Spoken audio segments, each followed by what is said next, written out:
We are live here on Plus One EXP's Roll for Content channel. My name is Tony Vicenda. I'm Chief Alchemist here at Plus One EXP, and on this beautiful Saturday morning in our part of the world, but hey, it could be yesterday in your part of the world. I don't think that's possible actually anymore.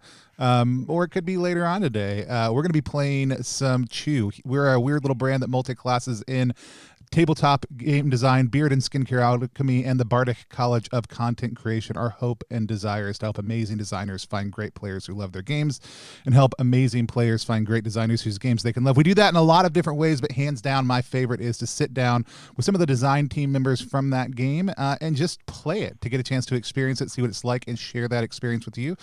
We do that with a bunch of different other folks who we'll meet in just 1 second. But first off, let's meet Mitch from over at Weave the Tale, who's part of the Chew team. Also, Mitch, tell people who you are, what you do, where they can find you online, but also tell us a little bit about Chew, the RPG. Yeah, so hi, I am Mitchell. You can find me on Twitter at Mitch S. Bustillos. I am a game designer, mostly a writer and marketer in the ttrpg scene. Super excited about working on Chew. Chew is based on the New York best-selling comic book of the same name, Chew, which is this amazing world post chicken pandemic where the FDA now has all the power in a zany, wacky, and dark world filled with cannibals, cooks, crooks, cops, and all sorts of shenanigans. And so that's what we're going to be playing today. The particular scenario is Long Man. Long Man. Awesome. Let's meet some of the folks we're going to be playing with. Let's go over to Max. Max, tell people who you are, what you do, where they can find you online. Hello, I am Max Lander. I make games and like interactive art stuff. You can find me online at Maxwell Lander. Most places, only Awesome. 2 L's. I did it. I didn't even give you a hard time about it this morning. I know. But when you're with your eyes, I saw it. You're also making a sweater right now. Is that right? I'm making a scarf, but the sweater scarf. is the next goal. I'm making a spooky Halloween scarf. Excellent. Ooh, nice. Well, that's dope as Spooky hell. scarves. Awesome. I am super excited both to see how the game and the script turns out. The other image that you can see up on the screen right now, in between all of our faces, is the cork board that we're going to be using. We'll talk a little bit about that as we go. There's no one hidden behind there, but it's going to be an important part of how we play. We've also got with us Dan. Dan, tell people who you are, what you do, and where they can find you online. Hey everyone, my name is Dan Spencer. I am a podcaster and puzzle maker and comedian. And you can find me online basically anywhere that you can have an account. I will be there under Dantendo64. Awesome. I think the last time we had you on stream, Mitchell was running that game also too, which was a super fun game that we played that all of a sudden I can't think of the name of, but your character. Necrobiotic. Necrobiotic, thank you. Yeah. Your character in that was 100% my favorite, and we'll never know what happened to them, and that's the best. Maybe we can have some equally gruesome things happen today, or not. We'll see what happens. With that said, we always use a couple safety tools here on the channel. We use lines, veils, on the X card unless the system has another one that it prescribes. Lines are things that may happen in the world of our game, but don't happen in the course of our game. They're off limits. We always have a strong line against sexual violence. Here on the channel. We have veils in play also, which are things that may happen in the course of the game, but as they come up, we handle them in specific ways. We are very conscious of the way that we're engaging around those materials. It may just be kind of flashing forward through them or addressing them in a certain light. And the last one is the X card, which is the ability for anybody to say X, type X, message X in, pause. We only pause enough to identify what the issue was, and then we move forward in a different direction, kind of eliminating that issue from play. It could be because something was confusing a player. It could be because something's objectionable. And so once we've identified what it was with no explanation necessary, we just move forward. Does anybody have any lines or veils that they want to add to the list? Yes, I would like to have a line of over intoxication, particularly driving while intoxicated. Cool. Awesome. If any other ones come up and play, let us know. Mitch, for people who may not be familiar with the Chew universe, what are some of the things they might be able to expect from the game today? Ooh, sexiness, a lot of sexiness, food-based power, eating stuff that you probably putting stuff in your mouth that you probably shouldn't. Yeah, pretty much like just like imagine you're in a very like dark and weird comic book where like you might have sex with like a chicken, or you might like eat a pubic hair covered sushi roll. Like, all right, those are some of the things you can expect from this particular scenario and Chew in general, because the main character had to put a lot of horrible things in their mouth. Cool. Well, if you made it past that, then here we are. We're going to play some Chew. With that said, I'm going to hand everything over to Mitchell to take us into the game. Yeah, buckle up or get your handcuffs ready, because we're about to go down here. I actually got like sexy music playing in the background, so I'm very excited about that, getting myself into the mood. I sent you guys a link for the corkboard, and for people viewing, you guys can see it in the middle. The corkboard is kind of this really important thing, and we actually have a physical corkboard that goes along with the Kickstarter. We were running it for like Origins and Gen Con, and it became like this amazing, funny thing where we all took pictures of us with it, and there was some weird stuff on that corkboard that hopefully never escapes the light of day. So yeah, we're gonna do the same thing.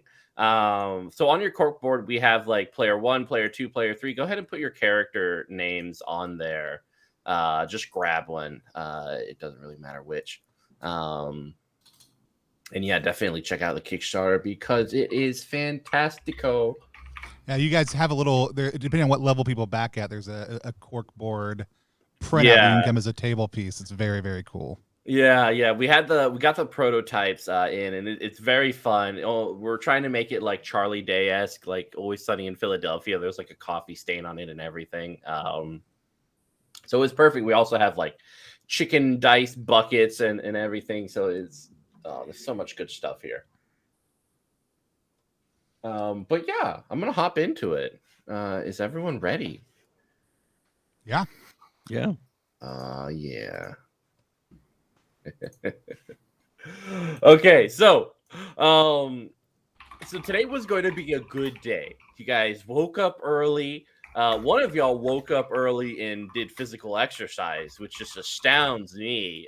We're not going to look at this person, just judge them silently, and have pity on them, or just praise them silently for the amazing human being that they are to wake up and do stuff.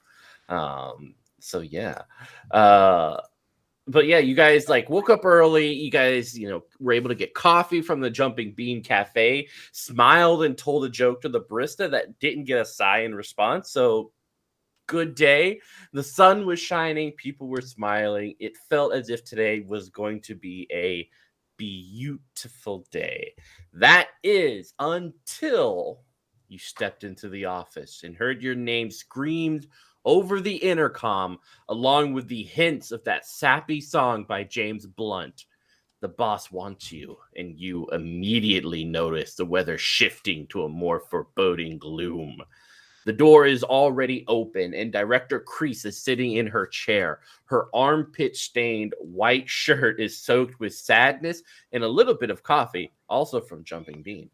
A picture of a well-chiseled blonde man is clutched by her pudgy fingers. She looks up at you guys. You're late. I can't believe you're willing to rob the taxpayers with your shit performance. And with that, what do you guys look like? What coffee are you drinking? What's your demeanor? Who are these characters who have just walked into this bad day? Dan, you want to hit us off? Sure. So I am Burris Brager, an inspector I'm about 4'10", and I make up for it by being very loud and brash. The inspector is honestly, I love the trouble for this character is that they have a rivalry with perpetual employee of the month Jonah Colby. They just hate them. Burris's pronouns are they them, and Burris is drinking a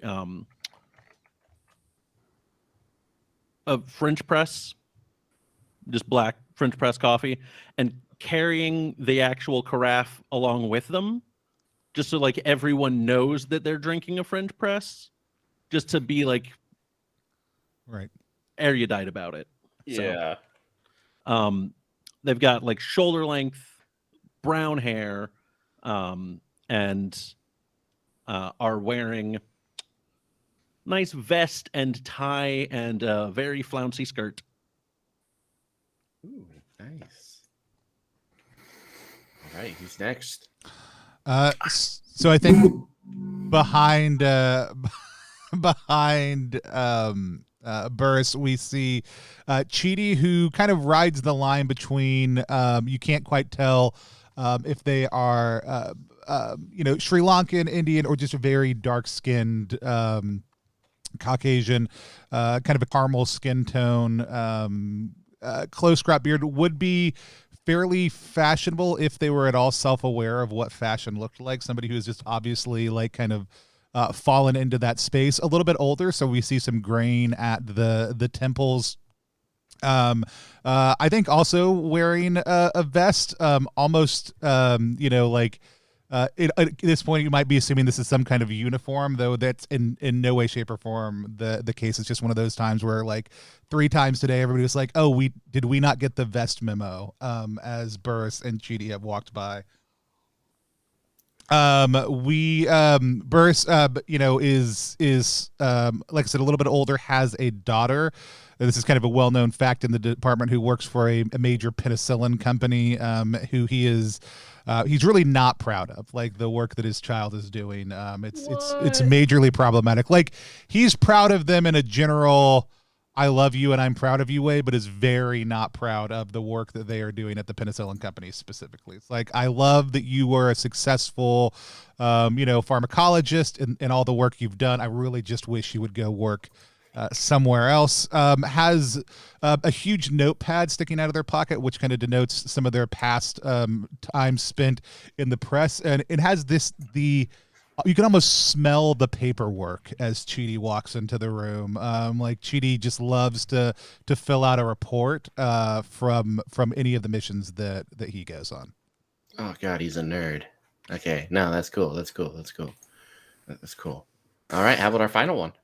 So I'm playing Paul Locker, who is the Wronged, which is the Wronged is the playbook.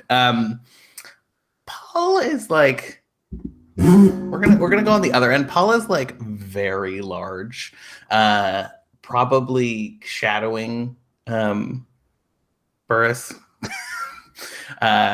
in a way that, like, maybe occasionally, if backlit, Burris just like ceases to exist. And I think like is wearing like a kind of unkempt trench coat, because the thought of having a uniform is very upsetting, even unintentionally.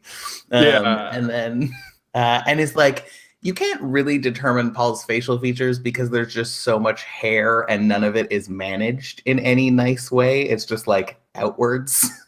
And so there's like a little bit that you can like occasionally see an eyeball in there, and is for sure drinking the most fragrant, like autumnal, over the top sweet pumpkin spice coffee beverage that is available.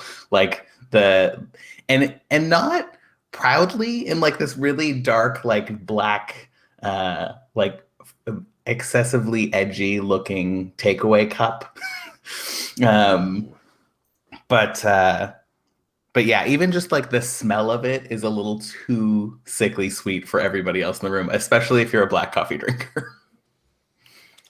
I don't think I've ever drank black coffee.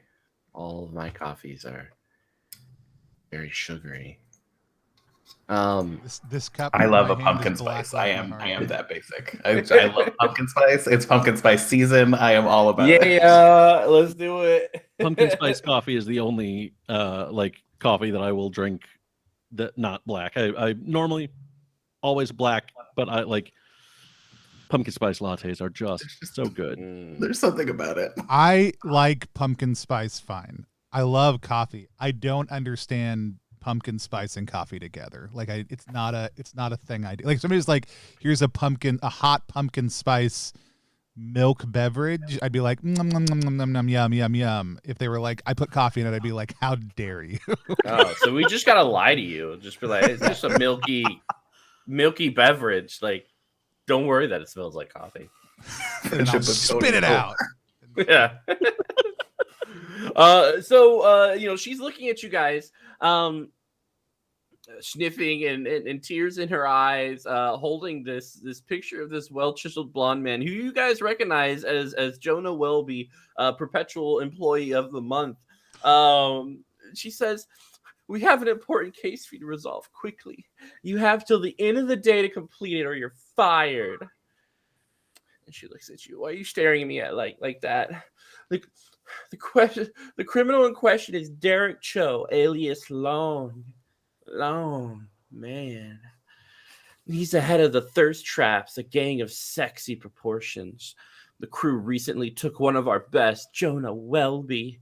And she just kind of continues to look outward past you guys towards like this like employee of the month wall filled with about 60 pictures of Jonah Welby in various FDA bikinis, washing the company vehicles, like all the cop cars, like, you know, he's just on. And it's just like this well-chiseled blonde man with like a bikini, you know, like a string micro bikini, that you guys get to, you know, every time when you want the model employee, you just have to stare at that wall and see him.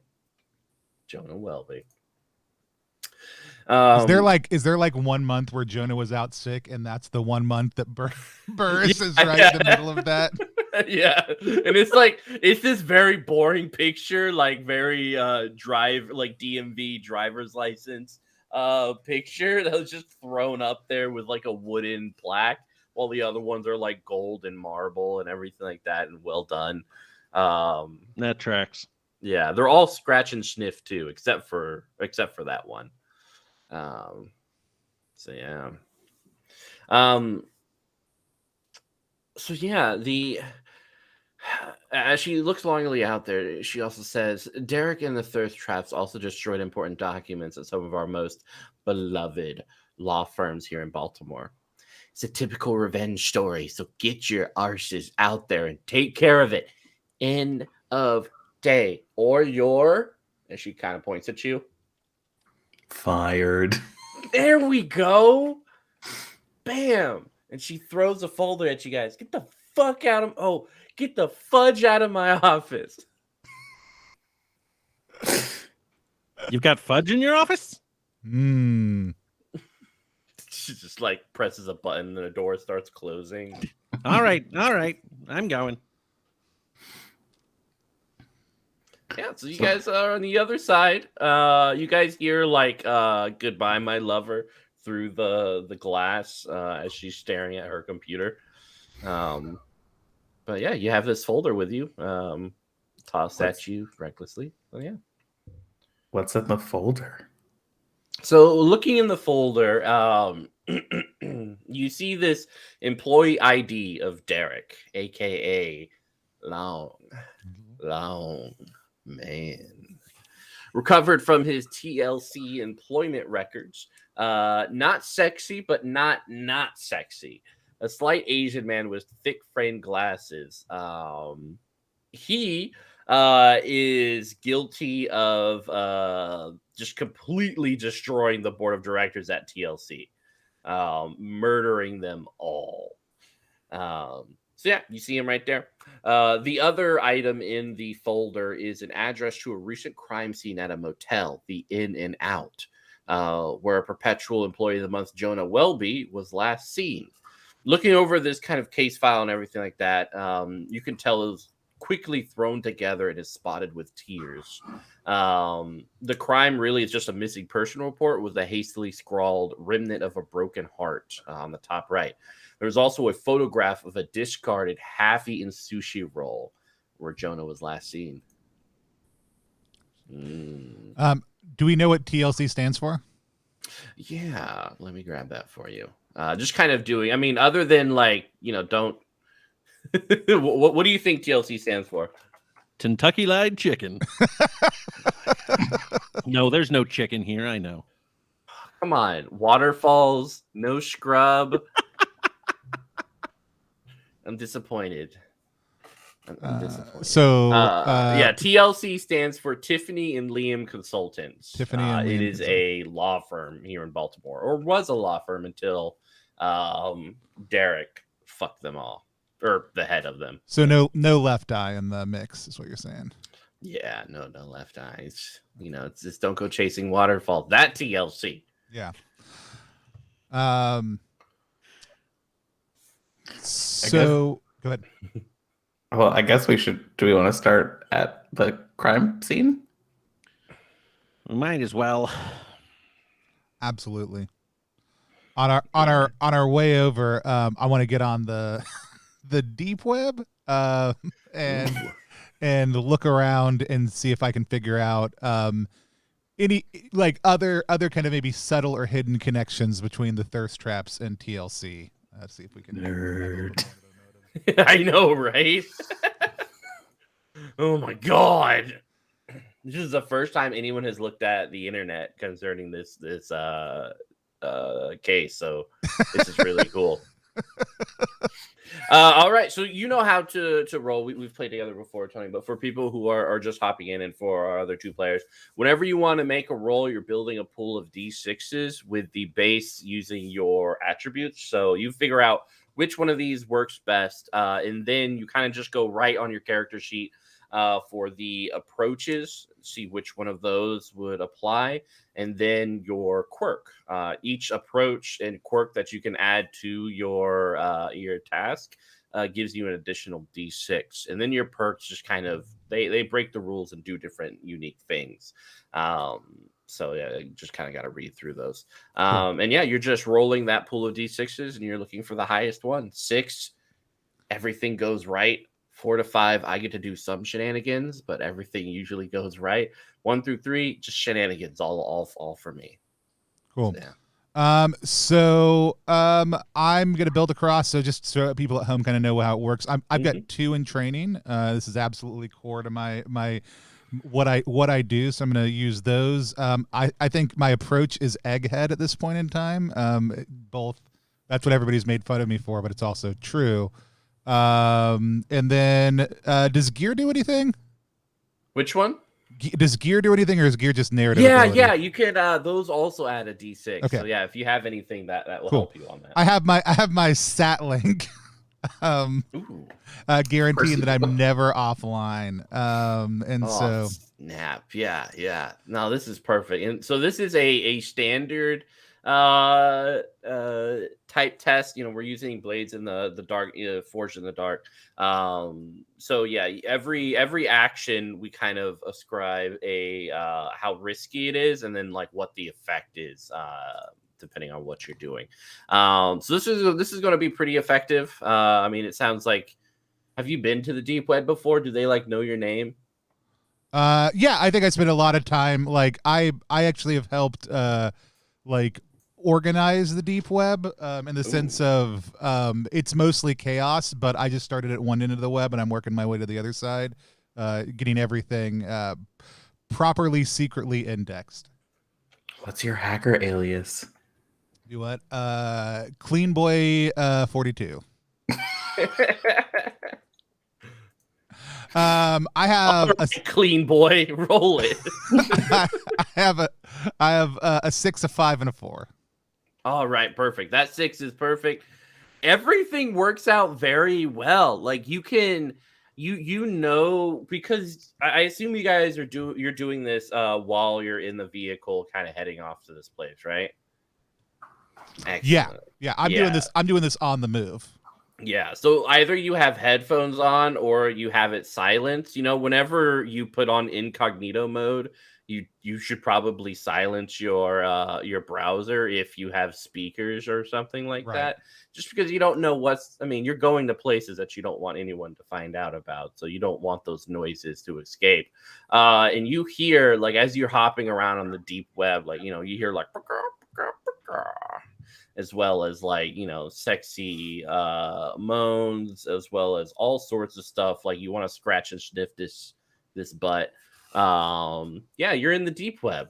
Everyone welcomes you. They're like, oh, hey, it's what's your what did I say? Clean Boy 42? Yeah, they're like, oh my god, it's Clean Boy. Oh, he's so clean. How's it going? It's going good. I'm here, you know, a little bit more official capacity. But just want to know, you know, been asking around if anybody has heard anything about the thirst traps or how they're connected to TLC, and also kind of looking at maybe financial interactions between the two of them. Yeah, so the thirst traps is actually, as you're talking to everyone and just kind of going through the different, like, documents, TLC was or is a law firm, Tiffany and Liam Consultants, that was really into predatory, like, contracts. That was their foray, is helping the 1% and the companies that the 1% support do things and take advantage of loopholes. One day, one of their employees, Derek Cho, was kind of swept under the rug or scapegoated for a client, and he was fired. And that day, he and a few other of his co-workers went up to the boardroom and just butchered them all. And you kind of, like, there's like a website of all of, like, the little camera scenes of the murder, because, you know, it's a dark web, you know. But it's, like, horrific, like heads ripped off, like someone was kicked through a vending machine. It's a very horrific and bloody scene. But it looks like Joan or Derek didn't do it by himself. He had two others who also worked at TLC during that time and also quit.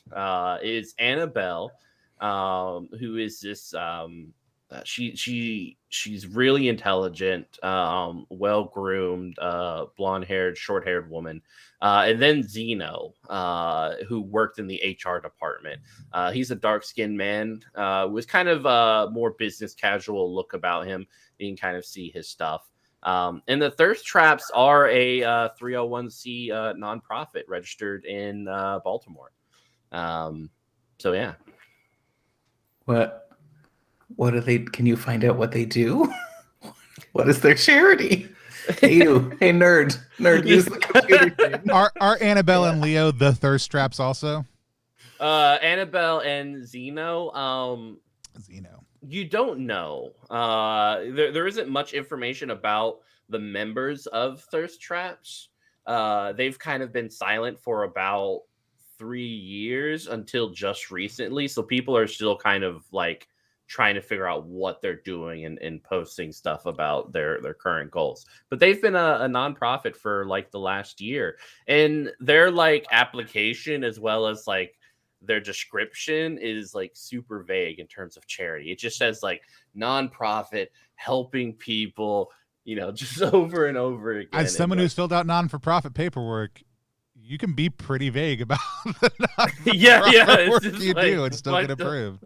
And so we do good stuff for people. Is we'll get you through. I don't know that works in Canada. I think it's probably not. I mean, you usually have to define, like, who you do good work for, but again, they don't have to be names. They'd be like the people in this area, right? Like, so it can be. It is a little crazy how light it can be. Do they have to list their board of directors? They do. That's the thing. And so usually. But how boards of directors are structured varies tremendously also. So that is a good question. Do they have a board of directors listed? No board of directors. Just kind of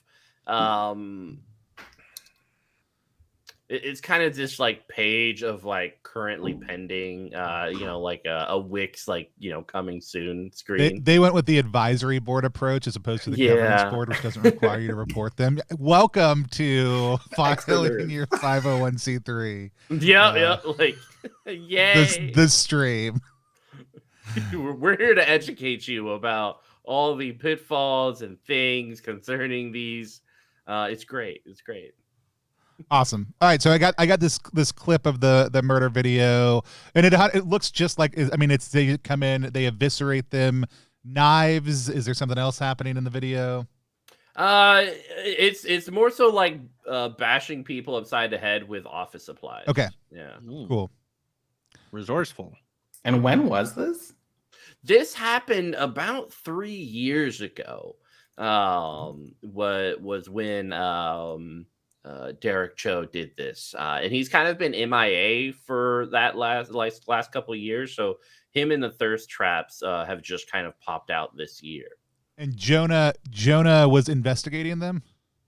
No, it looks like Jonah, like you're trying to figure out what exactly the tie-in between these are, and you can't really, like, there's no tie-in. For some reason, the director just threw this at you, and maybe she knows something that you don't, but it's just like, what? And Derek didn't like go to jail or anything. Like, it just like the murder happened. They tried. He's just been MIA, like on the run since then, and no one's been able to get him. All right. Yeah, but he's wanted in several states, except for New Jersey. No one wants him there. Yeah, everything is legal in New Jersey. Yeah. So it's like, yep. Cool. All right. Oh boy. I roughly communicate this information to everybody as it's happening, and I don't realize how loud I'm being as I'm talking to you because I have my headphones on and I'm talking over the chicken noises and the moaning. Yeah. But y'all are right next to me and it's very loud. I'm definitely awkwardly large enough that like being in cars is not super comfortable, and so I'm like at your shoulder. Like I've been watching the entire time, listening. I envision it like you're sitting in the front seat and I'm just like taking up most of the back seat. Love it. I have stored away the clean guy. Oh yeah. Yeah, I mean, so you guys other than hanging out with Clean Boy, you guys make it to the In and Out motel. It's if you want to have creepy sex in a mold infested motel, there are better rated places to go. It just sits behind a kink club named Like Groceries and the Itis Factory 24/7 diner in Baltimore's Little Italy. Parking is in the center of this like U-shaped 2-story motel with a green roof. It has a rusty metal stairway leading up to large windows with torn curtains for the aspiring voyeur. Rooms are available by the minute if you're so inclined, and there is a single camera pointed at the entrance. There's a little convenience store booth with the owner behind a very thick fingerprint covered wall of plastic, and this old Atari arcade cabinet machine of Food Fight, and a vending machine with a mix of sushi and condoms, helpfully located nearby. Sushi. And condoms. Listen, one always leads to the other. Am I right? Yeah, I know. Really. Who wouldn't want it? Well, I suppose we should talk to someone about that camera. I bet we probably got some footage there that we could review. That seems like a nerd job. It does seem like a nerd job. Hey, nerd. Hey, I review the footage. I don't talk to people. All right. Well, I'll just pull out the old charm, see what I can do. Is there anyone like behind the desk? Yeah. I'm just gonna saunter up to him. Yeah, it's the owner, or this person behind it. Looks like he's a very rustic man with a thinning hairline. He's currently working on a crossword puzzle. What I'd like to do is just like kind of peer over and see if I can take a look at just any of the clues he hasn't figured out yet, and just tell him what that word is, as a way to start off and just really be a total jag. Yeah, it's real man on the subway behavior right there. Yeah. He's currently like staring at this 4-letter word. In the description is like a feeling that you might have for your favorite food or your partner. It's love. I'll bet that's love. He kind of looks at you and then looks at, oh, well, I guess you're right. Yeah. And he very slowly fills it in and looks up at you. Hi, my name's Jiffle, from Alabama. Married into it. My wife, she passed not too long ago, but we raised a family back in Alabama together, she and I. Came on down, currently living here in Baltimore. Great.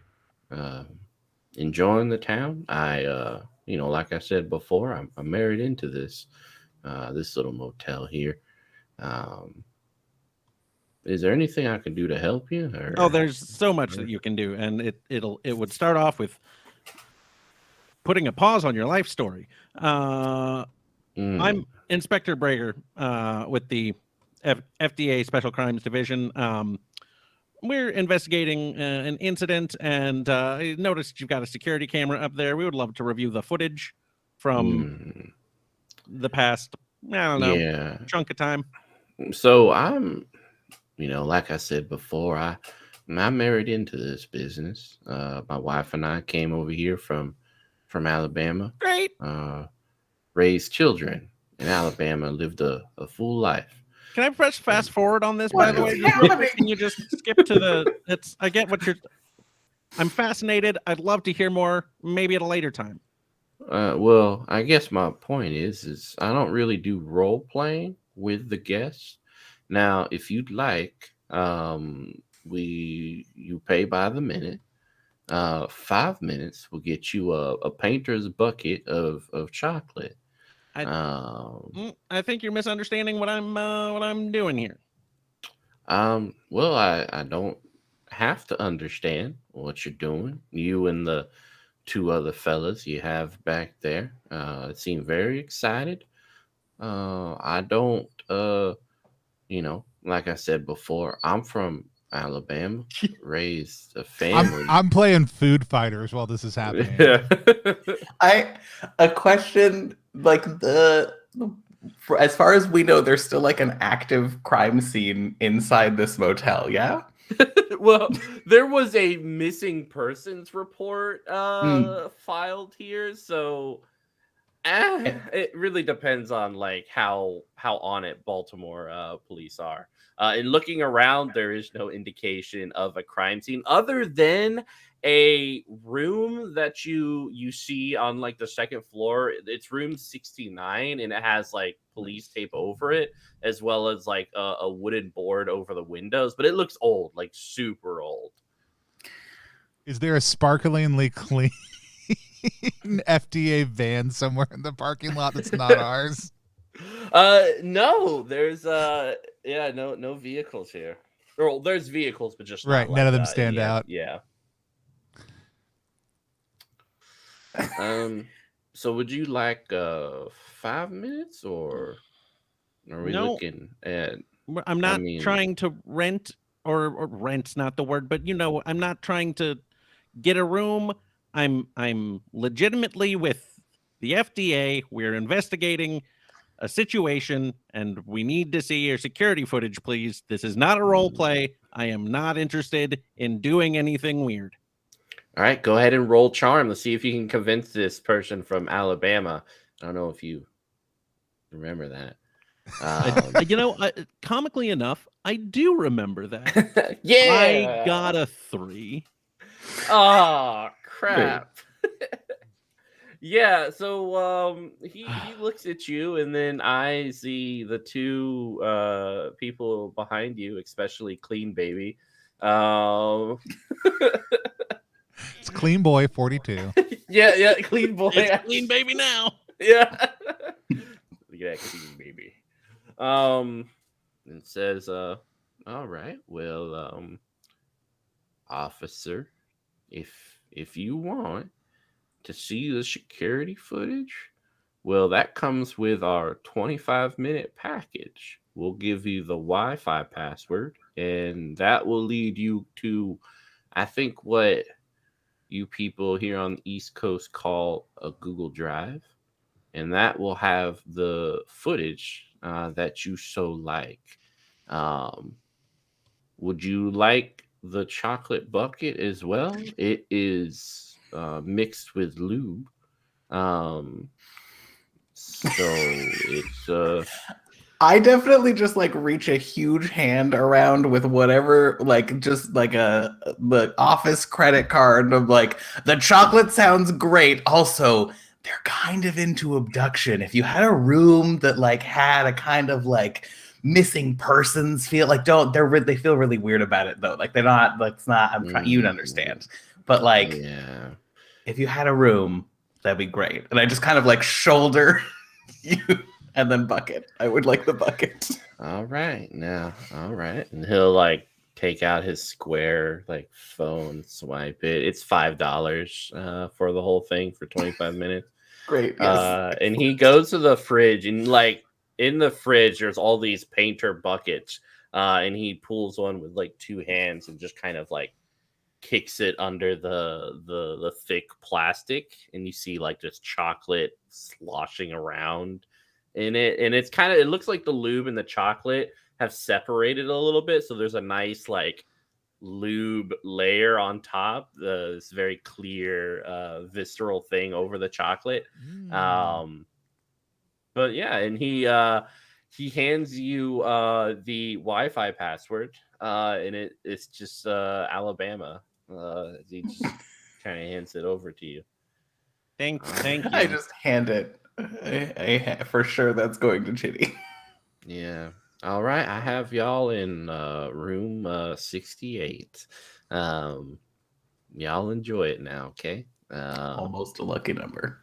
Yeah. Y'all have a good time with your FDA role play scenario.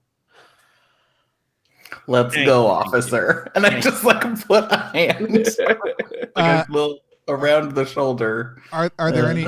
Do I get a high score on Food Fighters?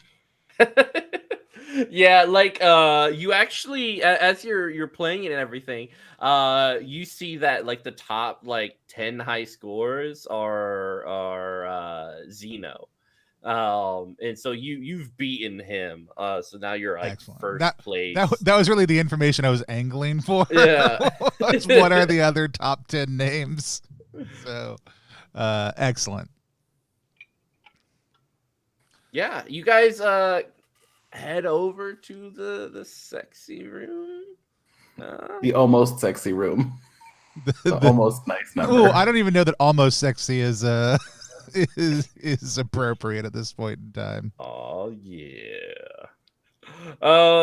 So yeah, 68, like you guys go right next to 69, and like I said, it has like the old police tape and boarded up windows. But going into 68, you find that it's mostly barren. You see two twin beds in the room, haphazardly put together. They're like knockoff IKEA furniture. The carpet is rough, and the shag fibers are matted together in a way that makes you think like maybe you shouldn't take off your shoes. The TV has been replaced with a single Nintendo Switch with this giant third-party controller attached to it that's still vibrating. It's got like the obnoxiously like glowing red lights, and it's just on the TV stand just going zzz. And the bathroom door is ajar, and you hear kind of city sounds from the alleyway out back. Is this a suite setup with the room next door, or is it a completely separate room? Completely separate, yeah. We have 25 minutes. 25. And you took the chocolate bucket, right? Yes. Yeah. So hop on the Wi-Fi real quick, and I love that when you hop on the Wi-Fi at this place, it just links you to their Google Drive also too. It's a very common setup for motels.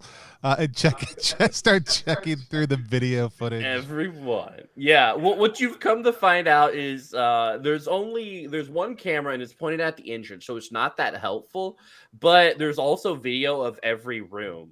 It looks like this is kind of a voyeur package. There's like greatest hits, weirdest positions, FDA role play folder and stuff like that. So it's all sort of stuff here. So yeah, where'd you want to look through?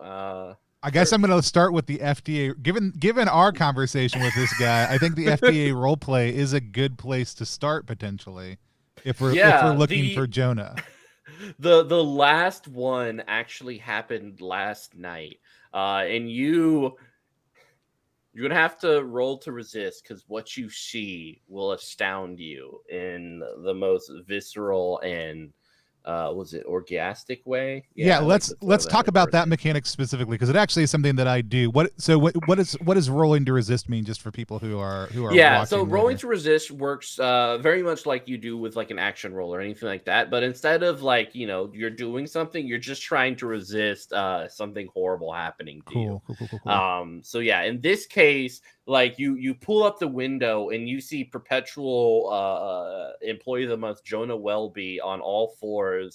His hands are thick brown with chocolate, putting these chocolate like foot handprints on the wall in room 68. So this happened like last night in the room that you're in.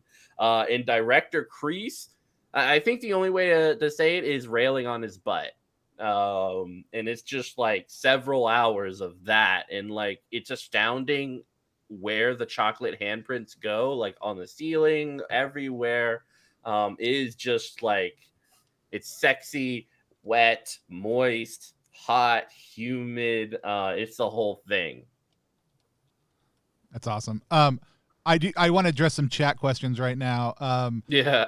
Somebody says, tell me why the chat censored the word food. Normally I would say I don't know, but given the context of the game we're playing, I think chat made the right choice. I have not said it that way as the administrator. I don't know why it censored the word food. Given what we're playing, 100% the choice, 100% the right choice. Censored food. So I'm gonna use my enhance ability. So when I gather info, I can always choose to resist results with training to take a closer look. If you do, you automatically score a critical result, though you may not like what you see.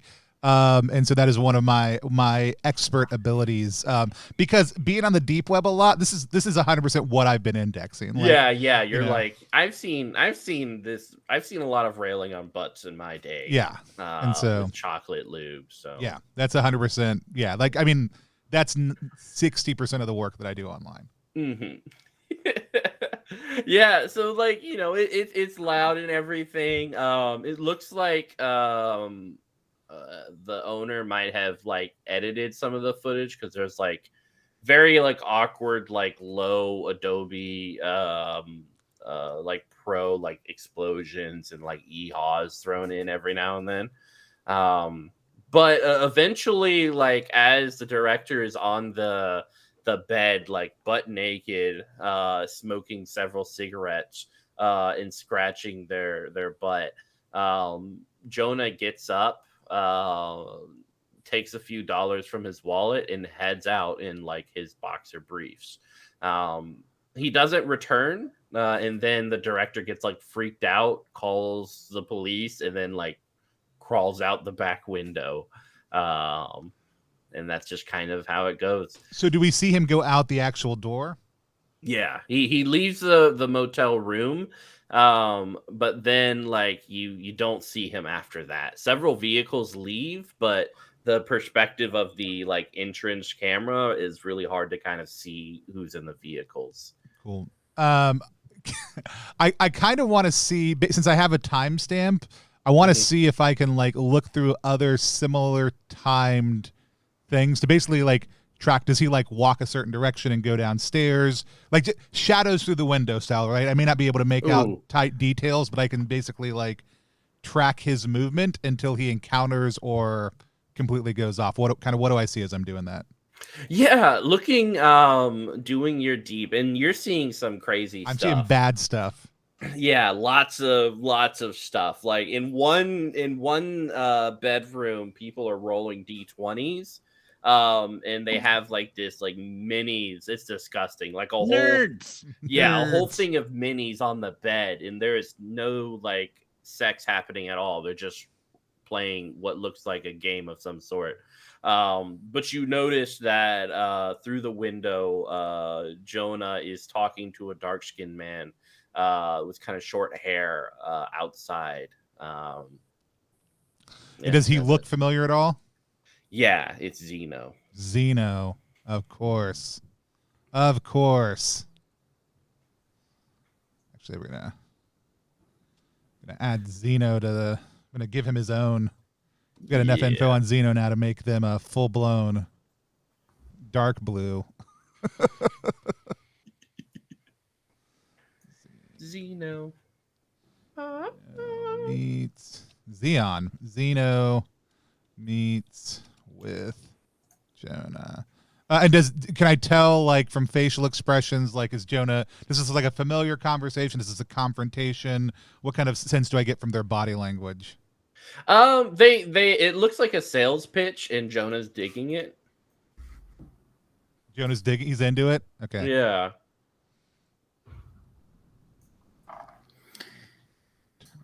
While you're checking out all of the digital resources, I just want to like look around the room. Like I'm probably very little useful here, but since we're hanging out, are you gonna touch the vibrating controller? Sure. Yeah. Well, that's a mistake.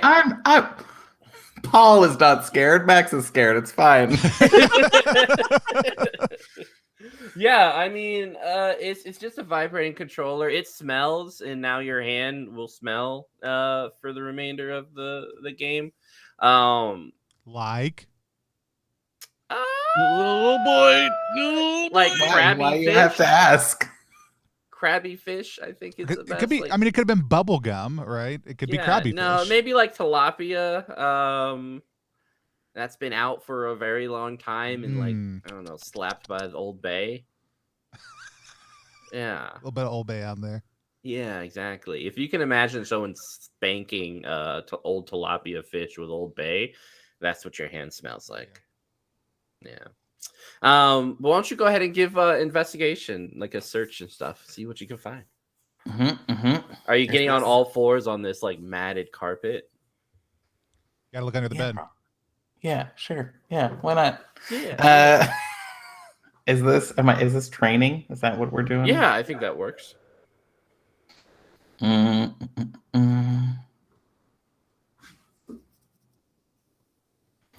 how does this digging in work? After you've seen your role, you can like dig in. So digging and helping, you do it prior to the role being done. So you just spend the appropriate amount of appetite. It's 1 to help someone else, and that gives them a d6, or 2 to just dig in yourself to get that extra d6. Sure, let's do that. I'm really committed. All right, we're getting into the fibers here. I'm very committed. Also, I want at least 2 d6. I'm a little nervous about what happens if I fail this. What could go wrong on my hands and knees in this sketchy shag carpet? I once went to a motel and the shag carpet went up the wall 3 feet. Oh my god, I hate that. Yeah, that was. Yeah, I could see when it was new, it would like look kind of cool, but like, oh man, shag carpet, and then it just curved up the wall. Yeah, I hate carpets in motels or anywhere that's not home. Yeah, I got a 5. All right, so it's good with some shenanigans, a little bit of shenanigans. So you're like digging around and everything, and you're picking up all sorts of smells and curiosities melted into the carpet. It looks like at one point that there was a condom which is kind of interwoven in the carpet fibers and now has become a part of the carpet. But looking under the bed, other than like it looks like the same way that people put gum underneath things, they're doing that but with condoms. So just kind of like you see all these like condom wrappers just like flopping around under there as you look under. But you also notice that there is a bottle of Everclear, just kind of dripping some liquid onto the carpet. There's still some of it in there, but it has like this little sticky note on it that says, "The information is here, signed Zeno." I mean, I guess I'm gonna grab that. Yeah. I guess. And point, look, and really, really excitedly just be like, "Look what I found under the bed," in hopes that people will be upset about it. The information is here, eh? Interesting. I Hmm. feel like we gotta find Zeno. Yeah. I really want to know what's up in that room next door. Yeah, me too. I'm thinking I might just pop out the window and see if I can get in from outside, from the, pop out this window here into the alley, go around, pop in through the window in there. Boarded, Probably better than I was thinking of just bashing the door in, but that sounds it might be a better. little bit more conspicuous than I think we want to be right now. Because then what's going to happen is old fart's going to come up, going to tell us about Alabama again, and I can't take another word from him. So yeah, you're right. Your way sounds better. all right. So you're popping out of the back window? Yep. Oh, yeah. So popping out of the back window, you notice that there's someone running from the motel down the alleyway. He just kind of crossed onto the sidewalk. But yeah. Ooh. I'm going to shout very quickly, "Forget that plan. Something more interesting is happening." And I'm going to run after him. Yeah. Is anyone else joining him? Like you have to like get on the toilet and squeeze through like the rectangular window out into the alleyway. But yeah, is anyone else joining our dear friend? If I think I'll fit, I'll try. I'll give it a try. You keep reviewing the footage. Yeah. You do like. I'm just gonna rub. I'm gonna look at it and be like, "This window is too small." But I, with the power of my mind, and also this bucket of chocolate lube, I am going to make it through this window. Yeah, you like put it on your butt. Do you take your shirt off, or are you just putting it on your shirt? Yeah, I'm gonna take off my trench coat, and then you just see like it's like I'm wearing like a muscle shirt, and again, it's the same like unkempt hair coming out from like every single spot, and so the lube just like all of I look really slick all of a sudden, kind of like if you've ever seen a river rat. That vibe is happening. I like how you just described what Daniel is wearing on my body.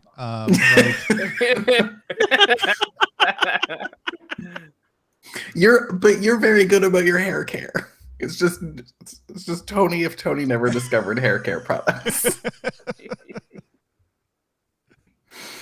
We were probably 8 years into our relationship when at one point in time I saw my back in a mirror and got horribly upset with my spouse because they had never told me how hairy my back was. I just imagine your back just has several of your mustaches. Yeah, just all all very, very well coiffed on there. So who wouldn't love a lovely coiffed back?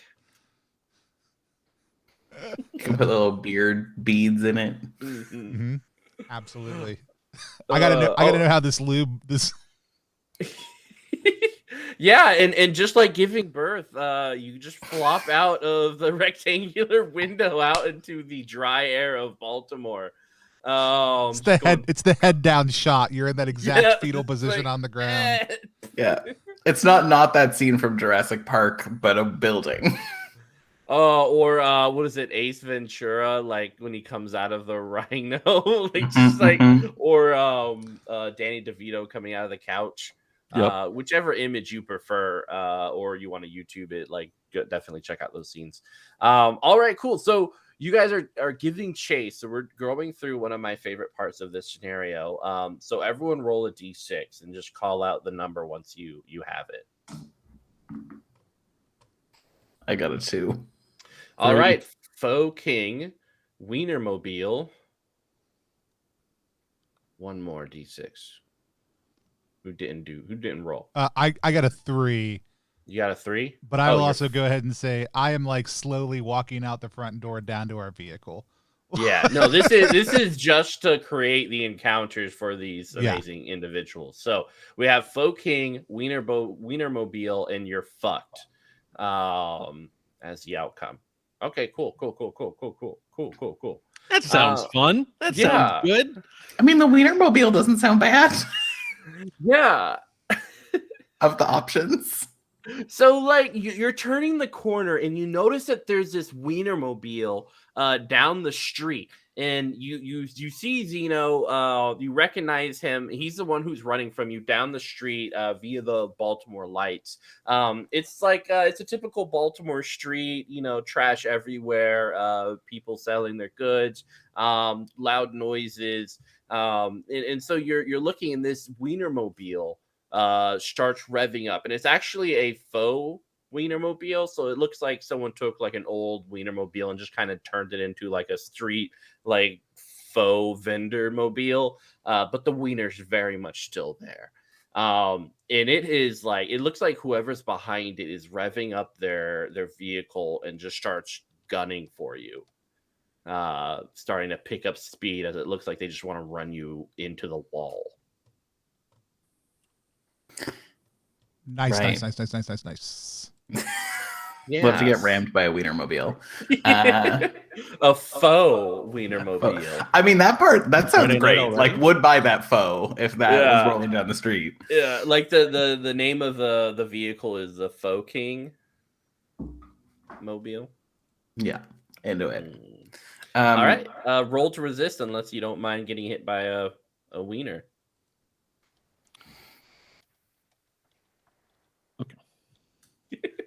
You're thinking about it. I mean, context is important. Yeah. And rolling to resist, remind me what I'm rolling, just a d6? No, it's whatever you're using to do it. So whether you're relying on your instinct, I mean, I don't think charm could ever be worked in here, but maybe you could also do guts, and then any approach or quirk that you think would aid you in this.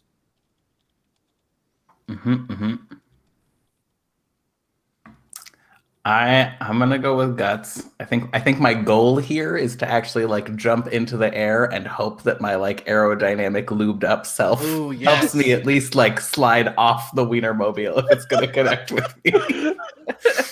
This is my dream.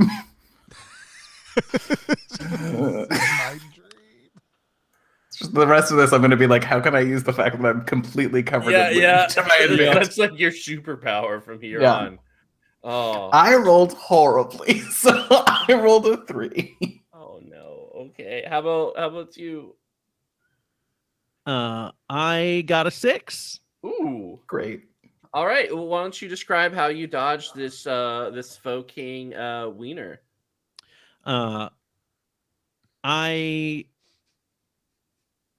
Being a prepper as one of my approaches, I'm ready for anything, and I'm able to see it, and I know, being not quite Paul-sized, that I can time it well to basically just slide under the thing, because nice.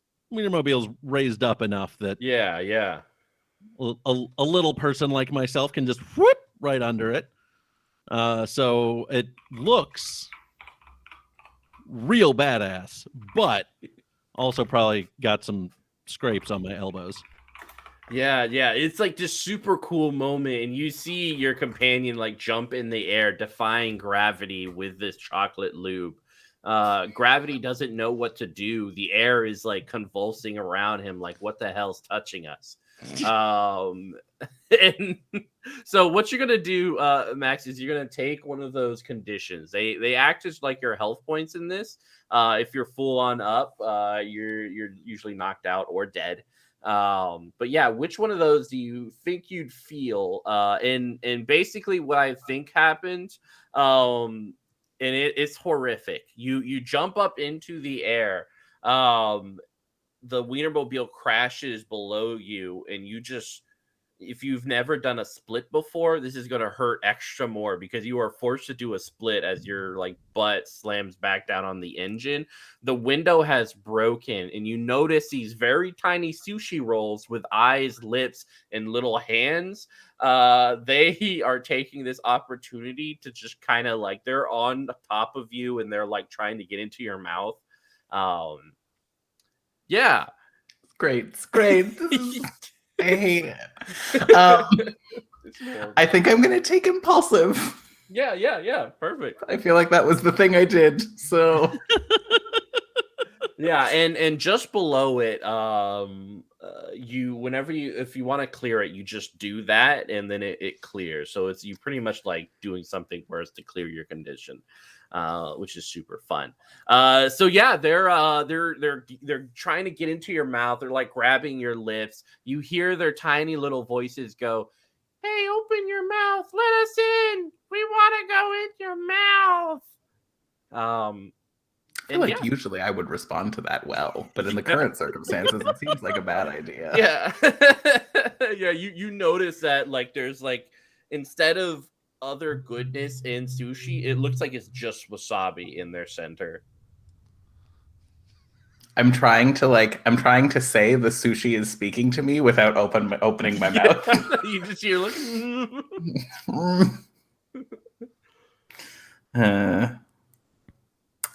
one of my cats got a whole mouthful of wasabi once, and I watched them try to leave their own body, and so I'm envisioning that is what I'm trying to do. They actually tried to like back away from their own mouth. It was very upsetting. Yeah. All right, Daniel, what are you up to? Are you just gonna move on ahead, leaving your companion in this awkward position with sushi? Without a doubt. Yeah, definitely. It's the right choice. I'm gonna keep running after Zeno. And trust that my slippery partner will be able to roll his way out of I don't know. That's the extent of my sushi pun. Roll his way out of this fishy situation. There we go. There we go. It keeps coming Out of this raw deal. Yeah, I'm just gonna keep just busting after Zeno. All right, cool. So, for our sushi mouth friend, you won't be available for the next challenge, but the following challenge, you'll be like there, as you'll catch up. As right now, you're in a fight with your, fighting for your life against these wasabi sushi rolls. But we still get to mess up our remaining hero in this endeavor. So everyone, roll a d6 and let's see what's our next encounter. Sure, now I roll a 5. Ooh, 5 is Children of the Corn. I got 4. Ooh, Charm City cart, like a regular cart, just with 89% more Old Bay. And I got a 6. Ooh, Baltimore Crab Battle. Yes.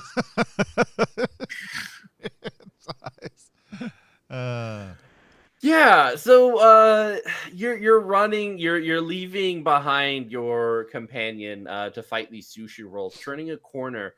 You see like these awkward, like small children, but their heads are like corn, staring at you in like these like frilly dresses, almost looking like dolls, and it looks like they're walking their crab.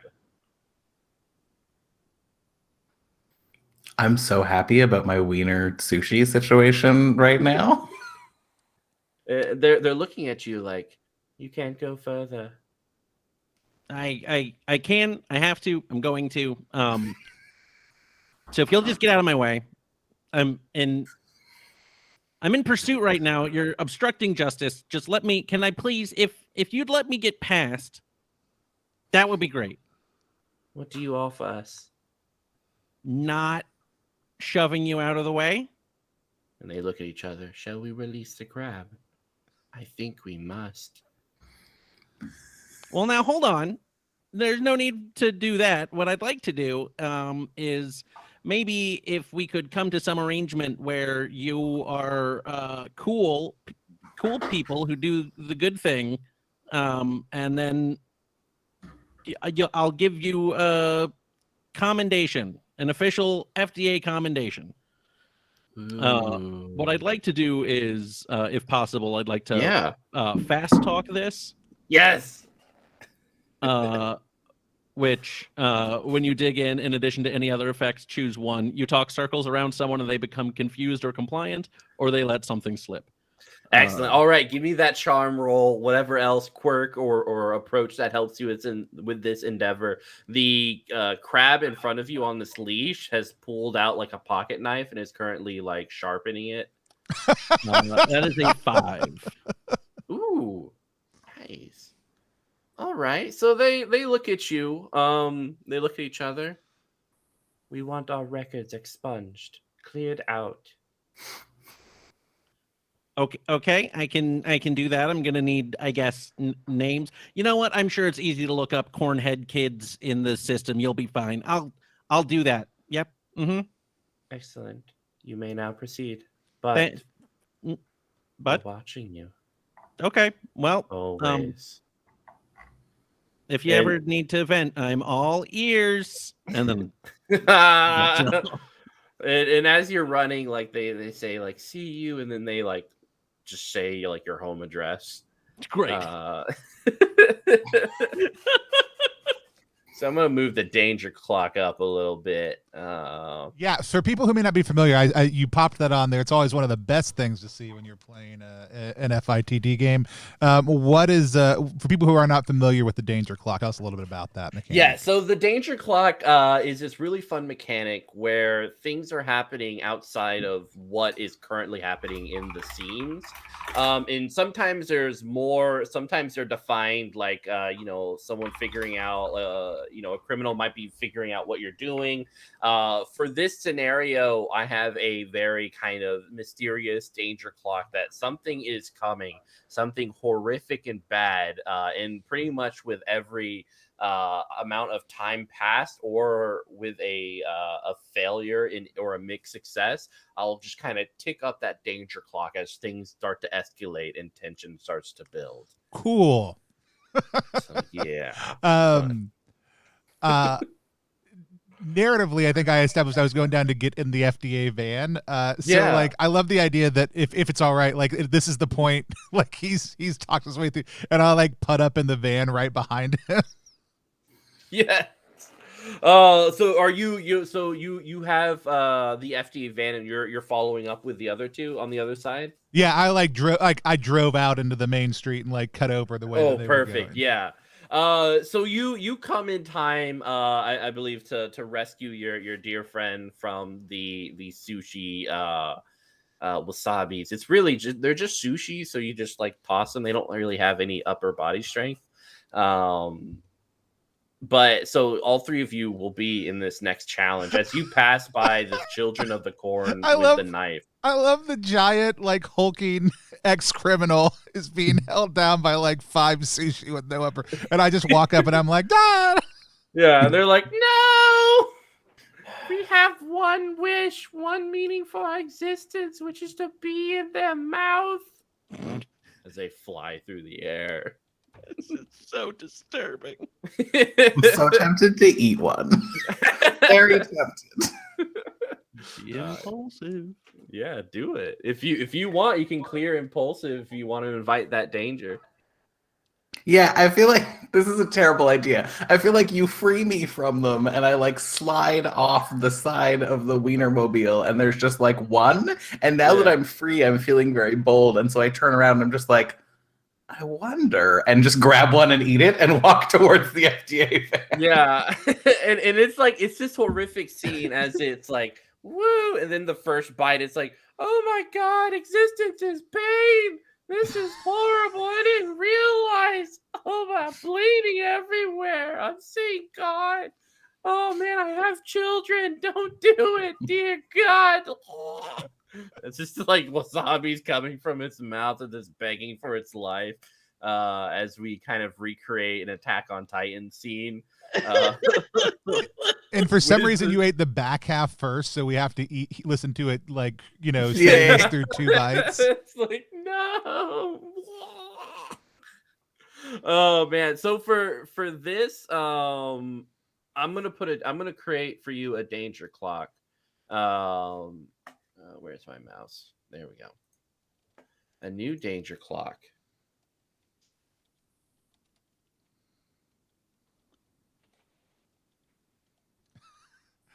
You love to hear I ate the sushi. Oh, I'm going to set up a new danger clock. Yeah, I was like, my brain was almost like, well, not to be crass. And then I was like, why would I say that in this game? I think that's the whole point. But I was like, is the danger Firemouth? Great, good. Firemouth better than what I was going to ask if that was what was going to happen. But Firemouth if you're lucky. Yeah, what were you going to ask? I was like, is the danger clause until it hits my guts? Like, is that the... But Firemouth sounds fun too. Oh, great, good. AKA hits your guts. Love it. Love it. Live it. All right, let's roll for our final encounter. As you guys are coming up, you see your friend walking past these children of the corn. They all stare at you with these creepy, like dead doll eyes, like a shark's eyes. And yeah. Roll D6s. I got a 6 again. I got a 5. I got a 4. Secondhand pork, one of the characters' moms, and then you said a 4 for the last one? Mm-hmm. An army of Old Bay Baltimore sushi rolls. More sushi. More sushi. All right. We'll roll a d6 for each of you guys to figure out which one of your moms this involves. The one who rolls the lowest, that's your mom. So go ahead. Yes, I rolled a 3. I rolled a 1. Oh, yeah! Yes. All right, what's your mom like? My mom is like, I think my mom is, she is very like, kind of traditional Indian mom who is very disappointed with a lot of the life choices that I have made, and really is not happy with the fact that I'm using my PhD to do something so outside of my field.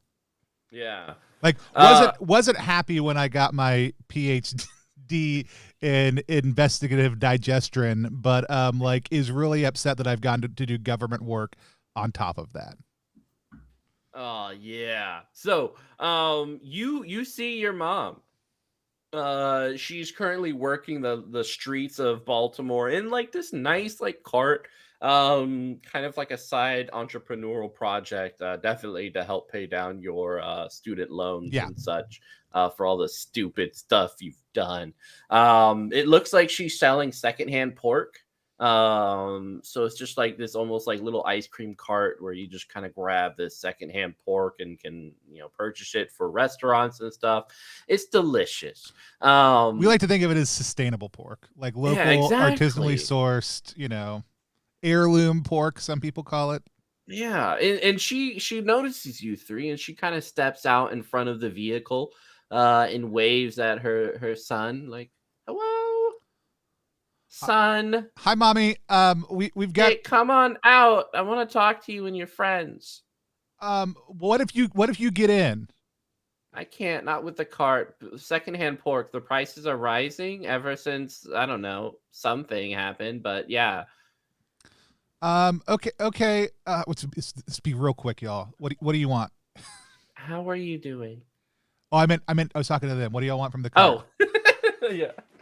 If there's something like creamy Like, I know that's weird, but like, there's a burning. If we could like deal with this, like balance this burning sensation that's happening. Yeah, cream pork puree. Yeah, sounds great. Sounds delicious. Love it. It's my favorite dish, actually. Yeah. Twinkie pork. All I want is for this interaction to not involve Alabama in any way, or I'm gonna cry. Okay, luckily you didn't roll for Alabama, so you were very lucky. One of our Alabama pork rolls. Awesome. Yes, mommy. What do you need? Oh, how are you? Oh, I'm good. How's your job? It's it's happening right now. Well, that's good. I'm not proud of you, but I know. I'm not proud of my child either for their professional choices. Yeah. I don't know how far you guys have all like dropped from any sort of like success. Like, me and your father, we were pretty successful and we hope that you would be successful, but here you are in a strange van with two other men. One of them's covered in what I can only imagine is chocolate lube. She's got a point. Well, it's not. Technically, it's not chocolate lube. It's chocolate and lube. Like they are a little fused at this point in time. But yeah, I'm sure you're proud of Sarah, like with her work at the pharmaceutical company. Oh yeah, infinitely. Like you're this rejected son, and I hope that I was able to traumatize you enough during your childhood that you regret your actions today. Absolutely, 100%. Is there anything else you need to do to shame me before we get on our way? I would like a hug. Okay. I hug my mom. Yeah, she brings you in close. You feel her hot breath on your ear as she whispers, "They're in my dress."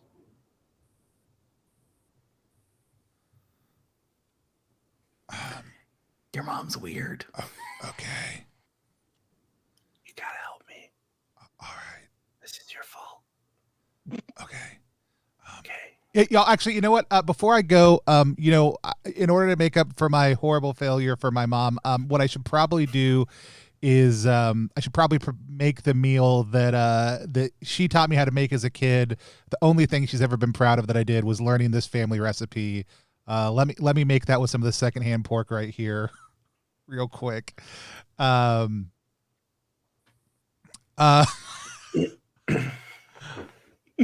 write out the recipe as I go. I want to try to trigger a couple of things here, I think, at the same time. So I'm going to make a traditional family recipe from the Whitlock family. It's a spicy dish. We're gonna use pork in this situation because that's what we have. Oh yeah. I'm gonna dig in on it. I'm gonna use artful to do this with impossible precision and speed also too. But as I'm writing out the recipe, I'm gonna use my Sabo Scrivener ability also too. You can write about food so accurately that people can actually taste it. So as I'm writing about it, I'm going to be incredibly verbose about the spicy quality of this food and the fact that it will cause. This is a horrible choice for some people in the area. Why are you doing this to me? That it will cause some people's like throats to swell up. To the point where they can't breathe and will fall out of your mom's dress. That specific thing. I would like to offer a devil's bargain. Absolutely, or a foil bargain. So you'll get an extra D6 if you agree on the parameters, which I lay out, which is if you fail your mom. If you ever watch Hellraiser, like seeing a body ripped apart, that will happen to your mom. Oh, man. Don't tempt me with a good time. I know, right? I'm going to take it. My dice pool's already pretty substantial, but I think it's a good idea either way. Let's see. let me work across my sheet here to make sure I didn't miss anything, because now that my mom's life is on the line, that matters a little bit more. Yeah, like and yeah, I think we'll trigger refined will work for this also too. I don't have any equipment that would be helpful to me, so yeah, we're gonna go. I think that gives me actually 5 dice. Nice. All right, so we're gonna click roll on all these, and I've got a few 5s, but I've got a 6 also sitting on top. Yes. Oh, yeah. So you're doing this amazing thing, and you hear like plopping. As out of your mom's dress, like she looked a little like she had gained some weight, and just out of her, she's like shivering, like, oh god. As like about 50 sushi rolls fall out of her dress, and they're all just like going choking on the ground. And there's several like guns that fall along with them. It looks like they've been packing like heat, and they're like regular size guns. It's like 10 guns that 5 sushi were operating. Yeah. It's just all on the ground, like grabbing their throat, like. Okay. And then I'll like slide the pork roll out also to everybody. Okay. I can come back and help a little bit with the card on Saturday if you need me. But if not, that's okay. Yeah, no, I think you're not good at it. So. Okay, thanks, Mommy. Yeah, he just no saved you from a whole bunch of sushi, and you're gonna be rude.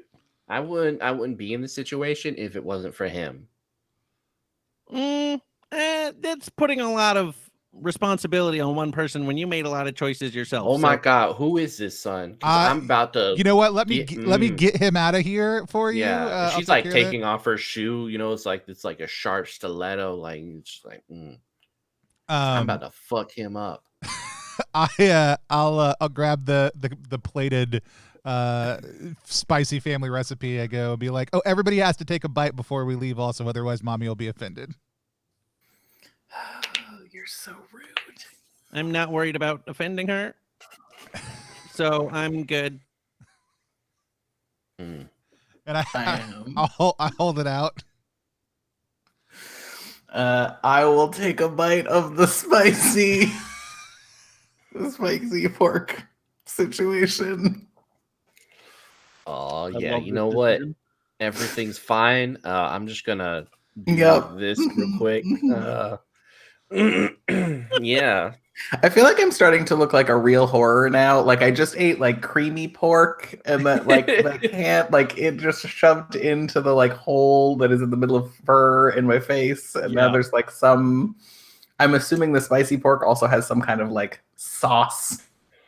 Oh yeah, it's mostly sauce. Yeah, it's delicious as hell. And it's hot. Hungry. Like it's not just spicy hot. Like it's actually like a very hot temperature also too. It's like a hot pocket where you bite down and like this hot cream goes down your throat. But it's also all very spicy. Yeah. I'm starting to like resemble just like the sentient version of the carpet from the motel. Yeah. That's what's happening. If it was alive. Yeah. And you guys like in this anticlimactic like ending of this chase, you just kind of pull up at a 4-way stop and you see this guy waiting. He's like pressing the walk button and just keeps looking out and then looking over at your van and just like keeps pressing it.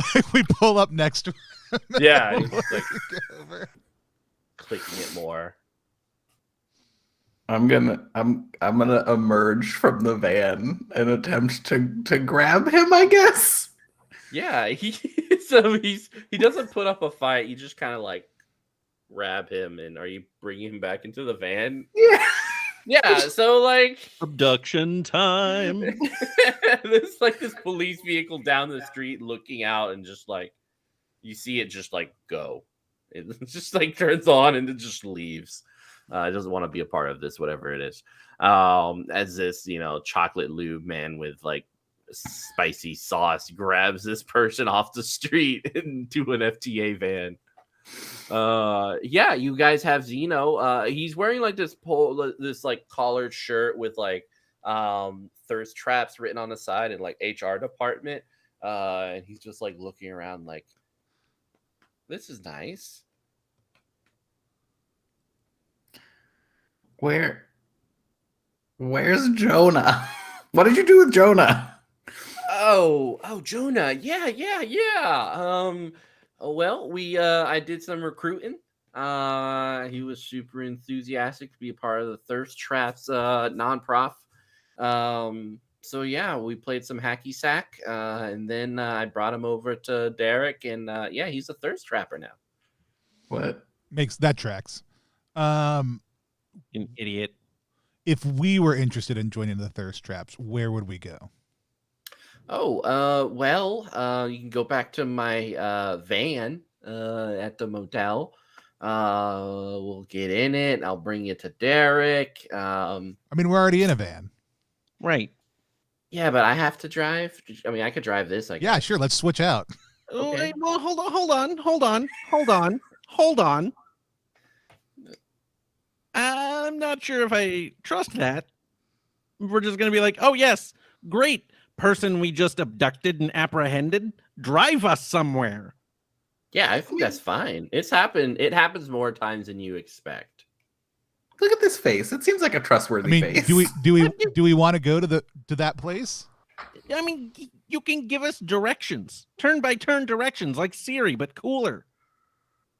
Yeah, but like, it's Baltimore, and like, it's hard to be like, go down this street or change lanes. It just like increases the stress levels of everyone involved. So why don't I just drive, right?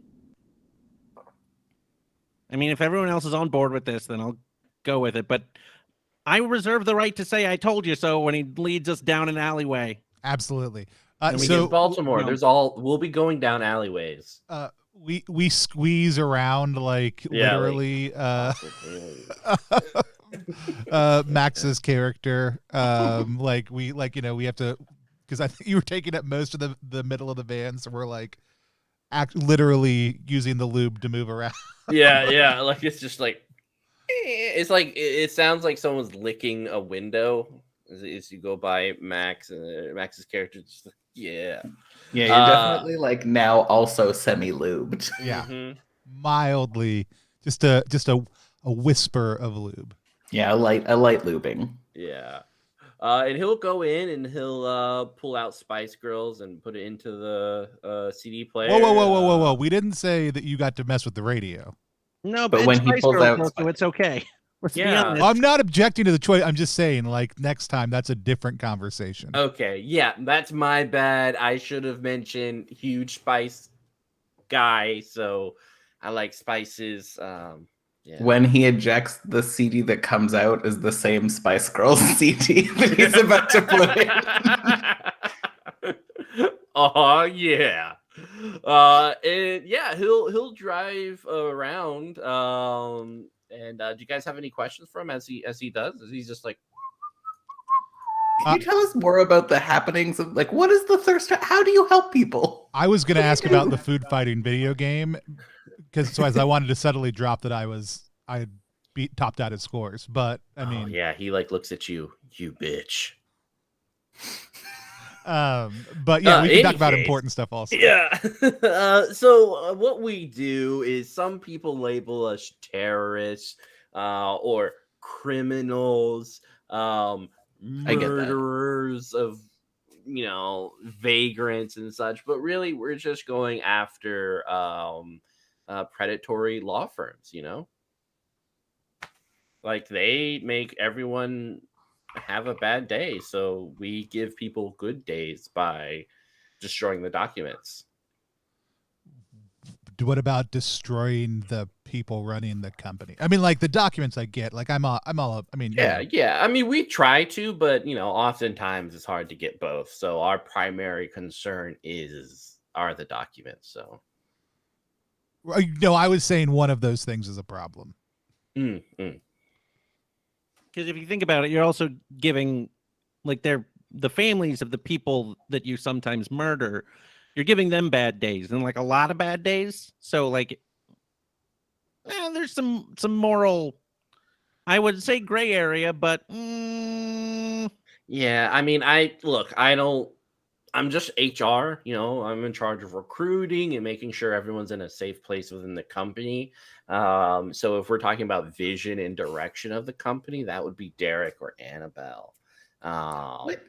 Just like as a total aside, what kind of like donation, if say somebody had like a troubled past or like something that what kind of donation would need to be made for some documents to go missing? Oh, well, actually, if you go to our website tomorrow, we're going to be opening up the was it Ko-fi page, something like that. So you give a certain amount, and we'll make sure said documents are gone. I'm like elbowing Chitty and be like, you remember the computer, just to turn on, go to the page. Do it, nerd. I apparently have decided that I do not touch an electronic. I go to the pre-launch page. Yeah, pre-launch Ko-fi page. Deep Lab.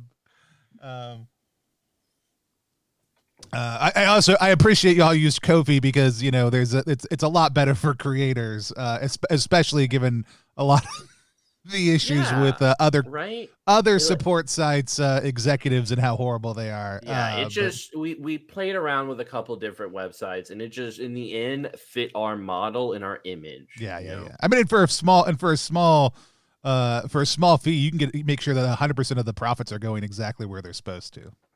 Yeah, and that's kind of us, right? Yeah. We want to make sure that your money is well routed. So yeah, we're conscious of the financial issues that plague America, and we're here to help and push our way to a better place.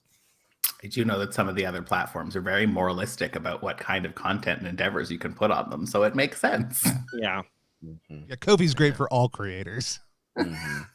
This is great. We're really vibing together, guys. I'm gonna stop at Burger King. Did you guys want anything? I mean, like an icy?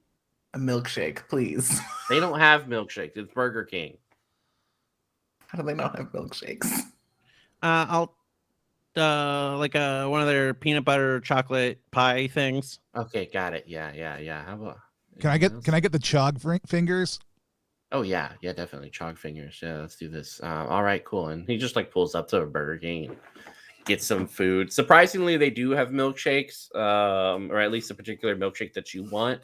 So they like toss out this jar of milkshake for you. Mixing all this spice with all this dairy has to be great. Doing great things for me. I just want relief, but I don't think I'm going to get it. You're gonna have quite a time.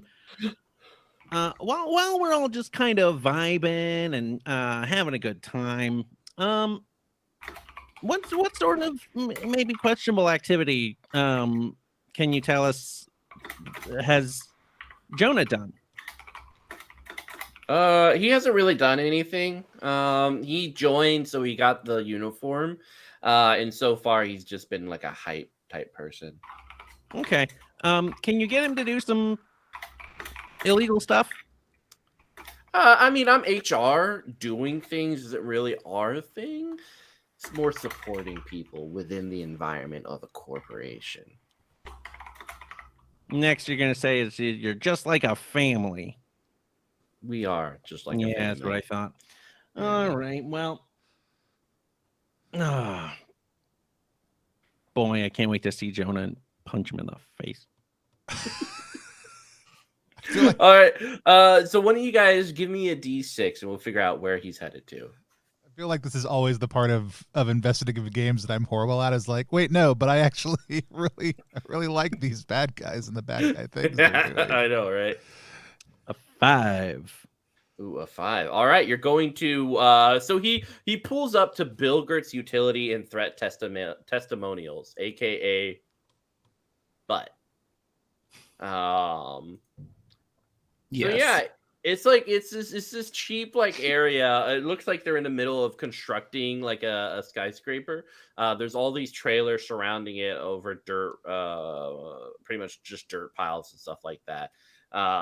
He pulls up and parks, and he's like, okay, well, they said they were going to hit this place, or have already hit it. So, yeah, do you guys want to go on in and see what's up and everything? And, I think this might be cool. Sure. Yeah. Wait, are we in the club now? Not really in the club, but just kind of like, interns. We got guest passes. Yeah, exactly. Okay. All right, guys. Is Jonah gonna be in there? Yeah, he should be. Yeah, he should be. Mm-hmm. Yeah. So like you guys come on through, and just kind of by one of the trailers, you hear crying.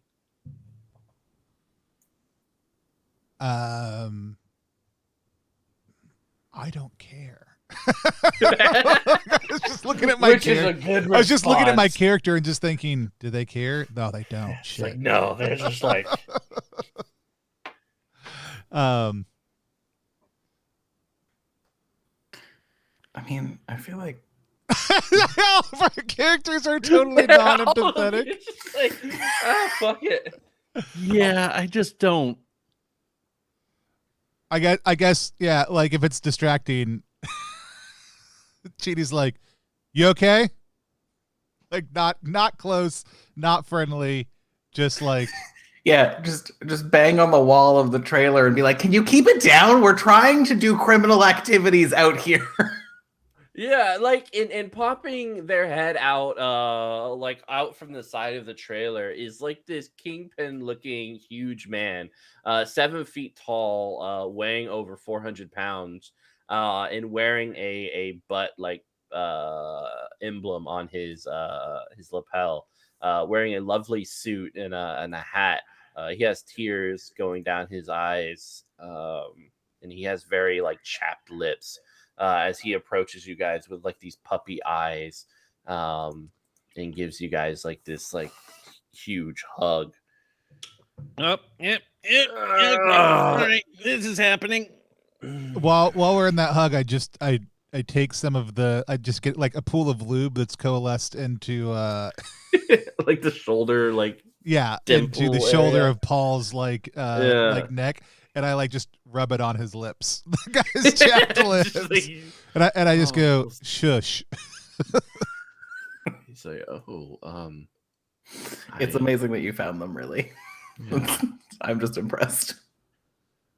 What brings you to Bilgert's for utility and threat testimonials? What? This establishment, Bilgert's Utility and Threat Testimonials. How may I help you? We just asked if you were okay. Are you okay? Oh, you see, the absence of that most sacred invention by the Chinese before it could be cultivated by our business has left me with quite a hollow feeling within my bowels. And he blows on a tissue, and you see like this like globs of boogers of brown and green in the tissue, and he just puts it back in his pocket. So you're hungry? No, if the corrupted patrons of this here society expropriated with all of our well-organized litigations. You want to try that again, but in terms that people can understand? Look, my dear fellows, we were organized in our passions to complete the paperwork. The ends allowed us to extract the asbestos, which we needed to place in a secure and most costly locale, and instead place them in a cheaper region, thus saving us quite a fortune. The location in question, of course, is Druid Hill Park, a most perfect place for the youth to enjoy the asbestos, and more importantly, to secure us more funds for future endeavors. Do you understand? Yeah, but what happened? Oh, God, this woman, with all these gimp-suited, leather exterior individuals, came, destroyed all of the documents, running amok with this hot cheese-like things, and now every document that allowed us to legally place asbestos near children are gone, and thus we must figure out more ways to do so. And it's everything's ruined today. I turn to the our friend Zeno and be like, does that description line up with anyone you know? Yeah, he nods. Yeah, they must have hit this place pretty recently, so they're probably around here somewhere. Excellent. I mean, if you let us go, we might be able to find them. Are you talking to Zeno or this big man? The big man. Yes, of course. In my mind canon, he had us wrapped in a hug still and was having a very close always. conversation with us. Yeah, he's like, my name's Bob. Okay, Bob. Okay, he'll let you go. Let me know if you need anything. I'll be over here. Oh God. And he like sits back down on this like this little bucket, crying into this puddle of tears where a puppy is licking. I worry about that. I like. Do you have any more of that pork? You should give him some of the pork. I feel like it would make him feel better. I do have some of those pork as leftovers, and someone didn't eat theirs. Yup. And I handed over to Bob. I was like, well, why don't you eat something? Maybe you'll feel better. Oh, thank you. And he proceeds to just deep throat this like pork. Like it just goes. He swallows it whole. Like, oh God, yeah, that's amazing. Yeah. I'm impressed. Yeah, that was very impressive. I guess we take a quick look around at the scene of the destruction. Yeah, there's like these like cabinets that look like hot lava has touched it, like they're partially on fire and melted. But it's cheese, like mozzarella cheese, around the cabinets. And then you see like these gimp suited, latex wearing individuals doing some stretches outside of a little like party bus. Yeah, they're just kind of like. Do we get on the party bus? Oh boy, no. I don't think that's do we just ever follow? a good idea. As you guys are saying that, I'm like stepping into the party bus. I swear I just No, and I pause like half hanging out the bus. I'm like, no, but the party. Yeah, like you see Jonah, he's wearing like leather wrapped around his legs that just kind of go up in banana hammock his mid area, and then like this nice frilly lingerie, almost like a maid outfit on the top, as he like waves over to you guys and tries to bring your friend into the party bus. It's like grabbing on Jonah. Hey. Look, it's your best friend. Jonah. Hey, what's up, guys? What are you doing? And you guys look at him and you notice his eyes have just they're heart-shaped. They're heart-shaped and pink. It seems like everyone here has these like heart-shaped pinked eyes. Cool. You feeling all right? Yeah, I feel loved. I feel secure in my body.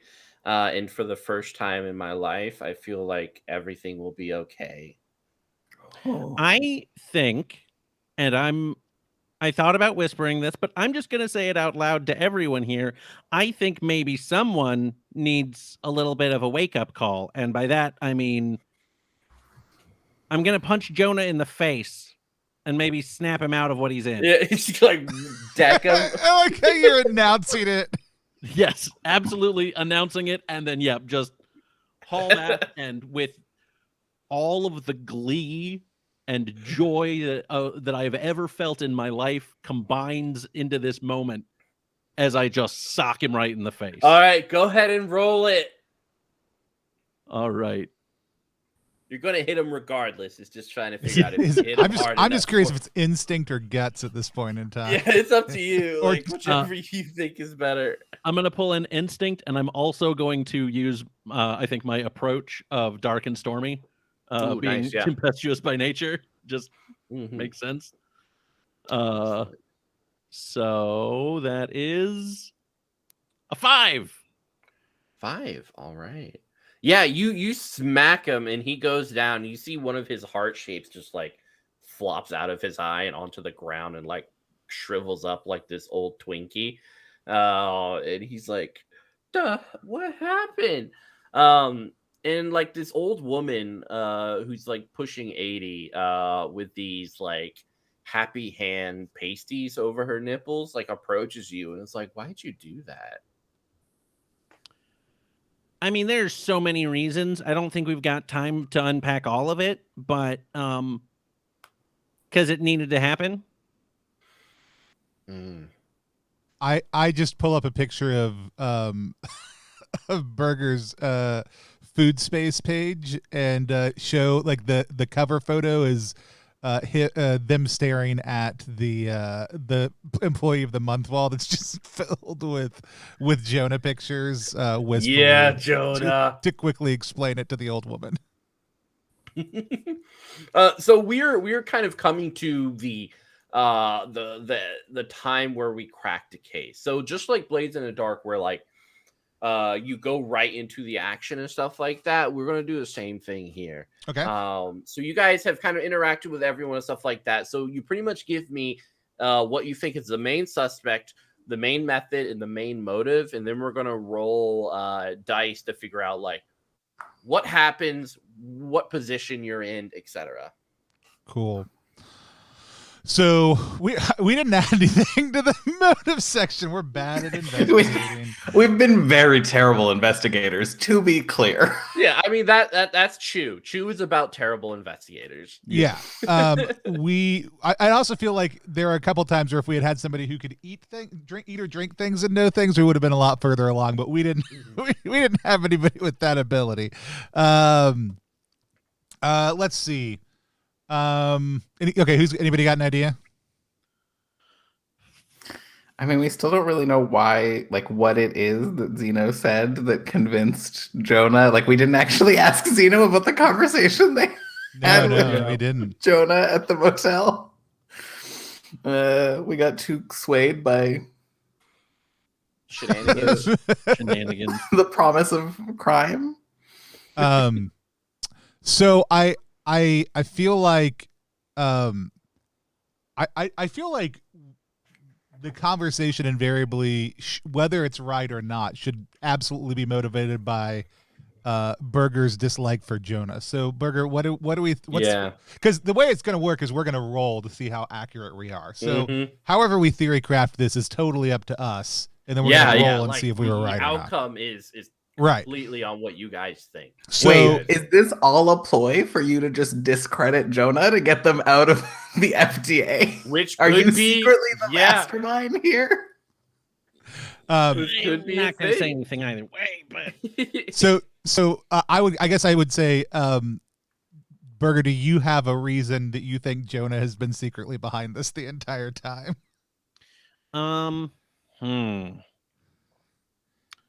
Or that you want to shift blame to Jonah either way?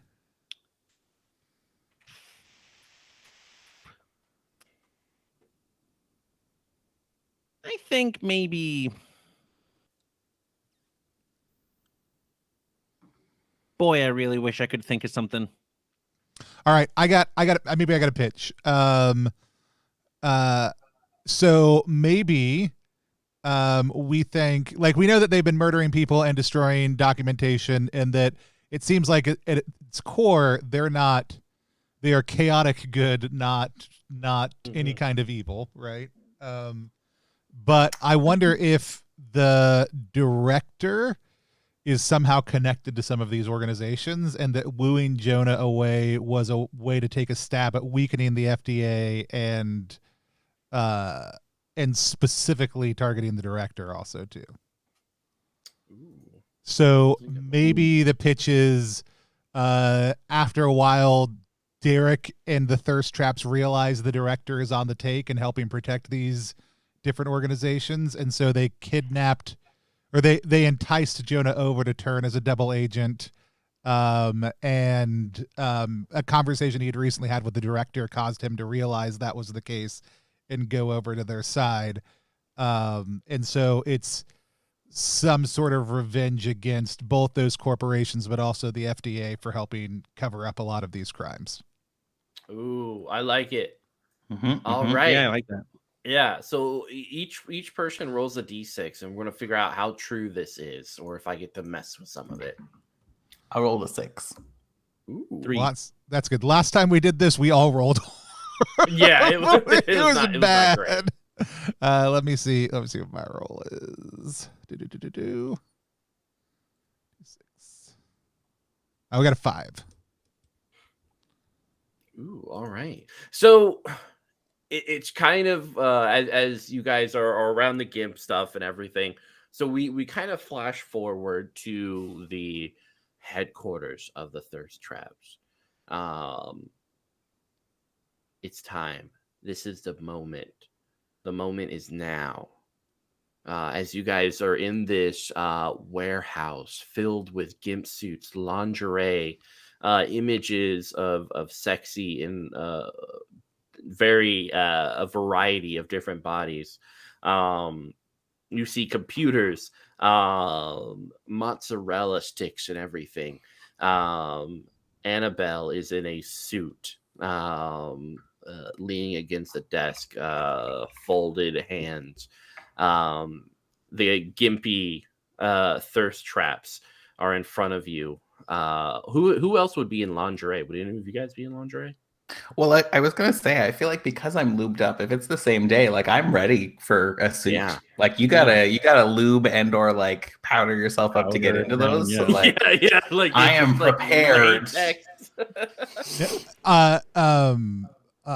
Chidi is not. Chidi has actually changed into a fresh, clean, freshly pressed backup shirt and vest that he had in the van. I feel like what happens is I put one on, but I didn't put the head on, so it's just like just the bottom. latex to here and then Yeah. just hair. And yeah, you guys like talking to Jonah on the way over. You know that the FDA is on the take, and the conspiracy goes deep, and it's hard to figure out how deep it goes. But as you guys are kind of looking at this and trying to figure out what to do with all this information and such, you see Derek. He kind of comes out of this side room. He has this 8-foot mozzarella stick in his hands as he approaches you. And then his lips part ever so softly under the light, slipping a flaky fried crust of mozzarella in his mouth. He bites down. An explosion of flavor. You see his nostrils flare. His pants clutch 2 well-tailored buns as he turns and pulls his mouth down to release the golden breading and white cheese from within. A bead of sweat traces the valleys of his stomach down to the trail that marks greener pastures. A little bit of cheese slips from his mouth and catches on his chest. A slight sizzling sound is barely heard, and his gorgeous nipples stand at attention. Everyone roll to resist. You each get a d6 because you're in a more controlled position than you would have been otherwise. But yeah, you're resisting the charm of the long man. What if I don't want to resist? You don't have to. Yeah, you can just take it. I rolled a 5. 5 as well. Oh, let's see. Let's see if my roll. Yeah, good. I rolled a 2. So my Yay! dice are listening to me. Yeah, they're like, nope. So for those who got a 5, one of your like eyes change into like this heart shaped. You see Burris like both of his eye their eyes turn into heart shapes for this. And so each of you guys roll a d6 to figure out how you feel.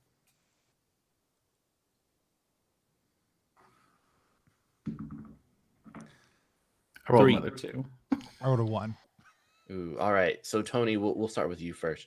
You suddenly smell like cinnamon, and you feel an urge to give super duper friend hugs to everyone. Now it's just an urge; it's not a compulsion. Like you still have You can do whatever you want, Right. but that is just kind of an urge that you have. You also kind of feel somewhat mentally like good, like in a healthy place. Like you can kind of feel it in your head. I got like that cinnamon glow. Yeah, like you're on it. Daniel, what'd you get? 3. 3. All right. You have an urge to make awkward dinner plans with your estranged right-leaning uncle to kind of reconcile.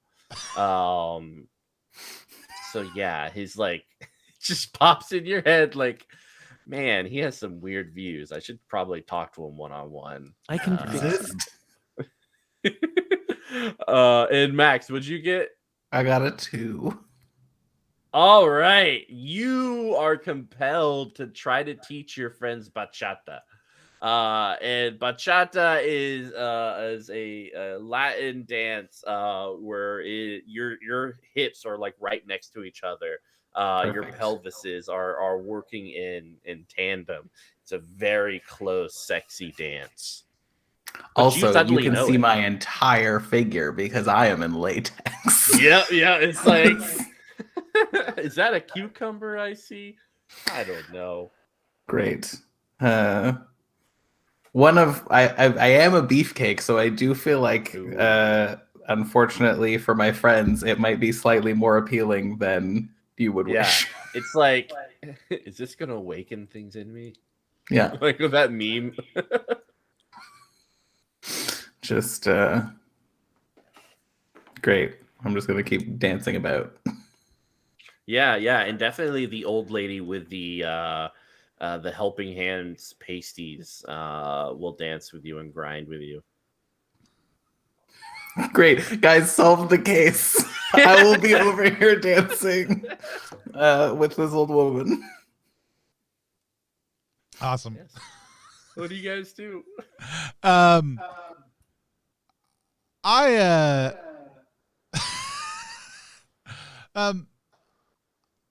mean, I think I'm into, like, especially with as good as I feel, like, I think I want to work with Jonah and Berger to try to reconcile their differences so we can take down the FDA's the corrupt elements of the FDA together in partnership with the thirst traps. So I throw an arm around each one of them and just say, I think we need to hug it out. That hugging it. I just pull them in. Yeah. Jonah's like, I'm hugging them, whether they're hugging me or hugging each other doesn't matter. Jonah's like in there, like his hands wrapped around you, Daniel, like clutching you. I'm absolutely not hugging back. Yeah, it's like, look, I'm sorry. I know you have some hard feelings on you. I know sometimes I can be cruel and mean. That was the past. I was dealing with a lot of insecurities that I feel like I'm in a better place now. And honestly, I love you. I've always admired you. You have a great body. You have a great mind. You're a good person.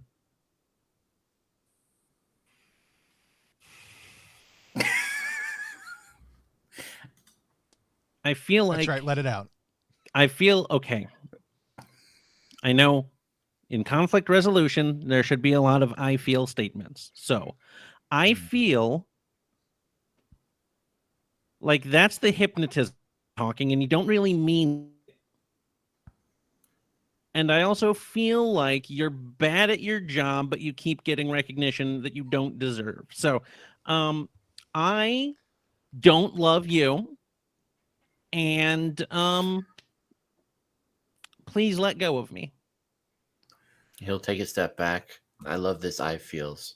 I feel like this isn't hypnotism. It's more so it washes away all of your baggage, the toxic elements of your person, and puts you in a healthy place that most people don't reach, even when they work like their whole life for. And so it just... Can you hear yourself?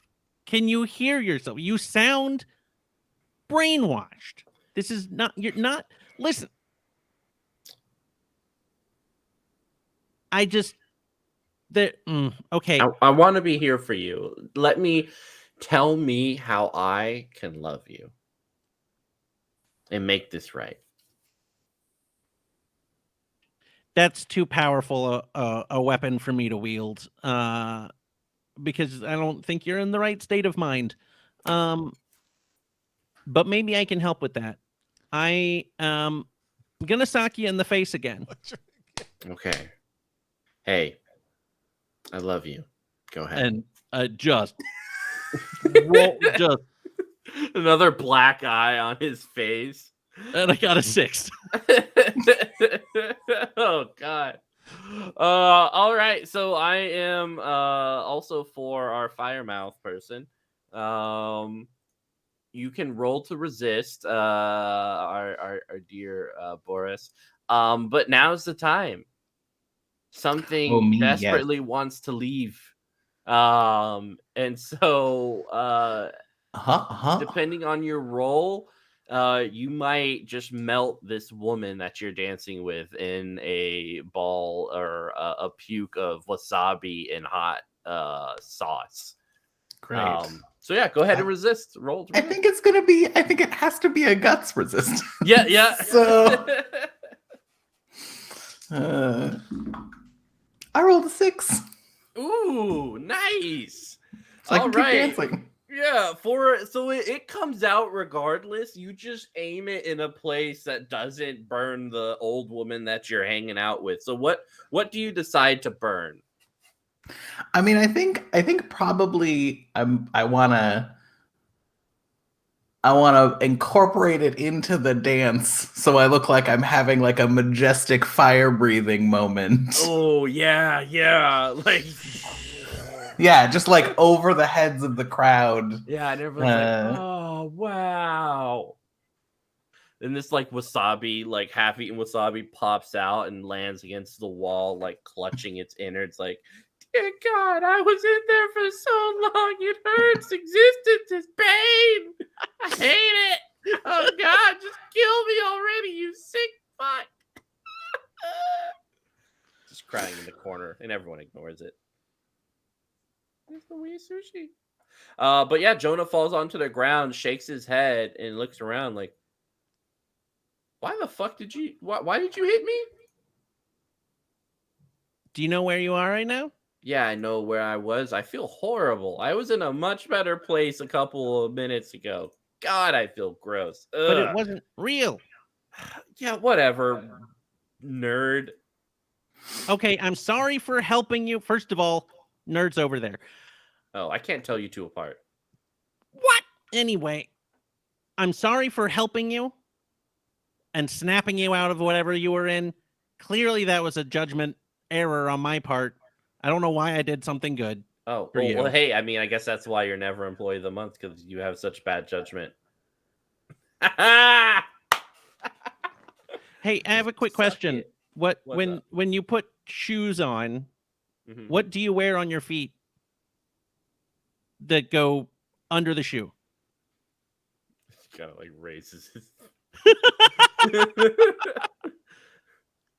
socks. That's right.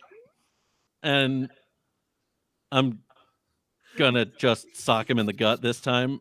All right, you guys are gonna be fighting. So go ahead and roll. See who comes out the victor. Oh boy. Can I offer you a devil's bargain? Please do. Okay, if you fail, he's gonna kill you. Yo.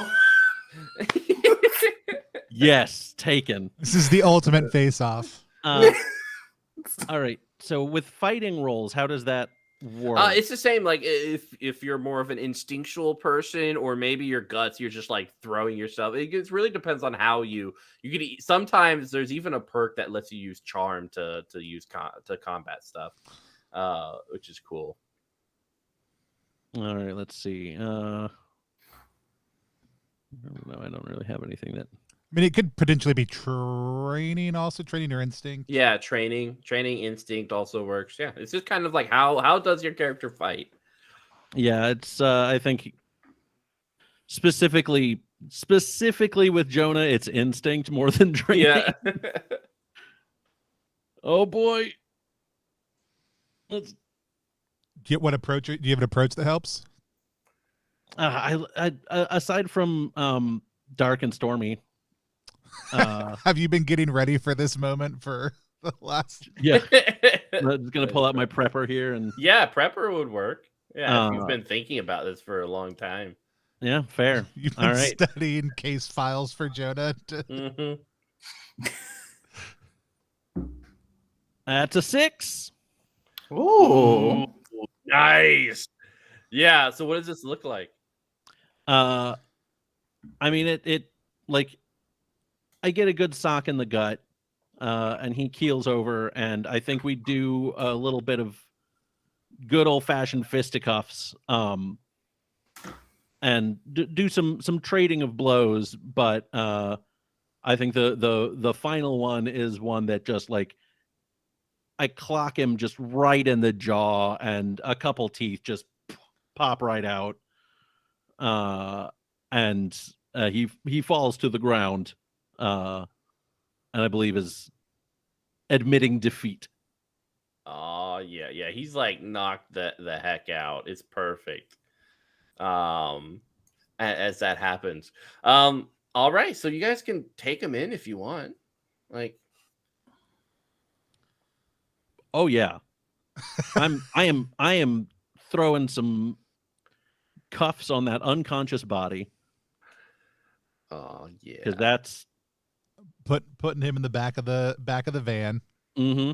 How about everyone else, like Derek and the other thirst traps? Oh, definitely. I think it's but Derek we know is guilty of murder, so but also he was also trying to expose a problem in the FDA too. I mean that's true, but there's probably better ways to go about it. It's true. While you guys are arguing about this in the middle of the party, I'm just trying to like dance up behind, not being useful at all. Hey guys. I think like we need Derek to come. Like essentially, I think the play is like the organization can stay intact as long as murdering stops, but Derek has to come in for the crimes. Yeah. Also, our boss needs to. Yeah. I feel like there's who knows what's happening with the boss lady.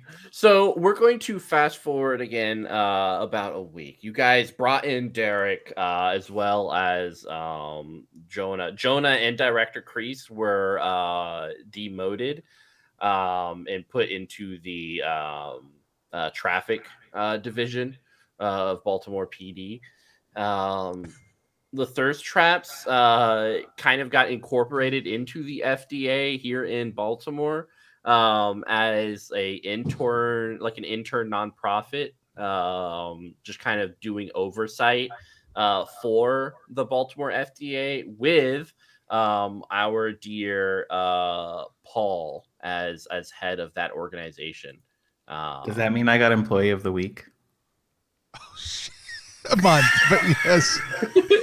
Like there's a picture of this month, and it's of you three cuffing Jonah with burgers like in this like latex like outfit. You guys just standing triumphant. But yeah, what is life like now, and what are you guys thinking, especially like with Paul being head now of the thirst traps in this endeavor? Annabelle is supporting you, but yeah, what's life like?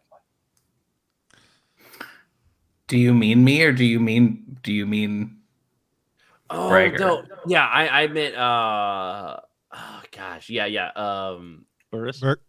Daniel's character, yeah, Burris. All right, Burris, you're head, so why don't you start off? I mean, I think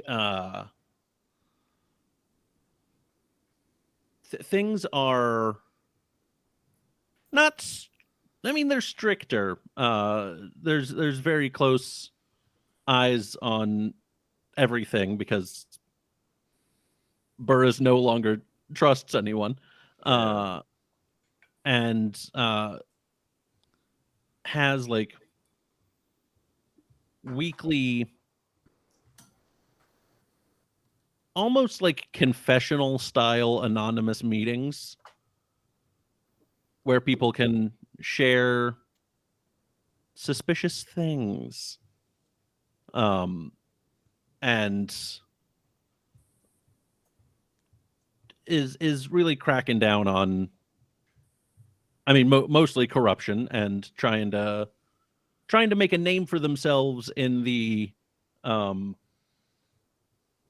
in the whole organization as like, this is what we stand for now. Yeah. Also, there's no employee of the month anymore. Oh. I definitely am trying to get some of the thirst traps to like get rid of all of the evidence of my past, my like criminal past. Like while this is happening, I'm like, but you know that work you used to do? Like, yeah, they're like, yeah, uh-huh. Yeah, I'm like I have a job.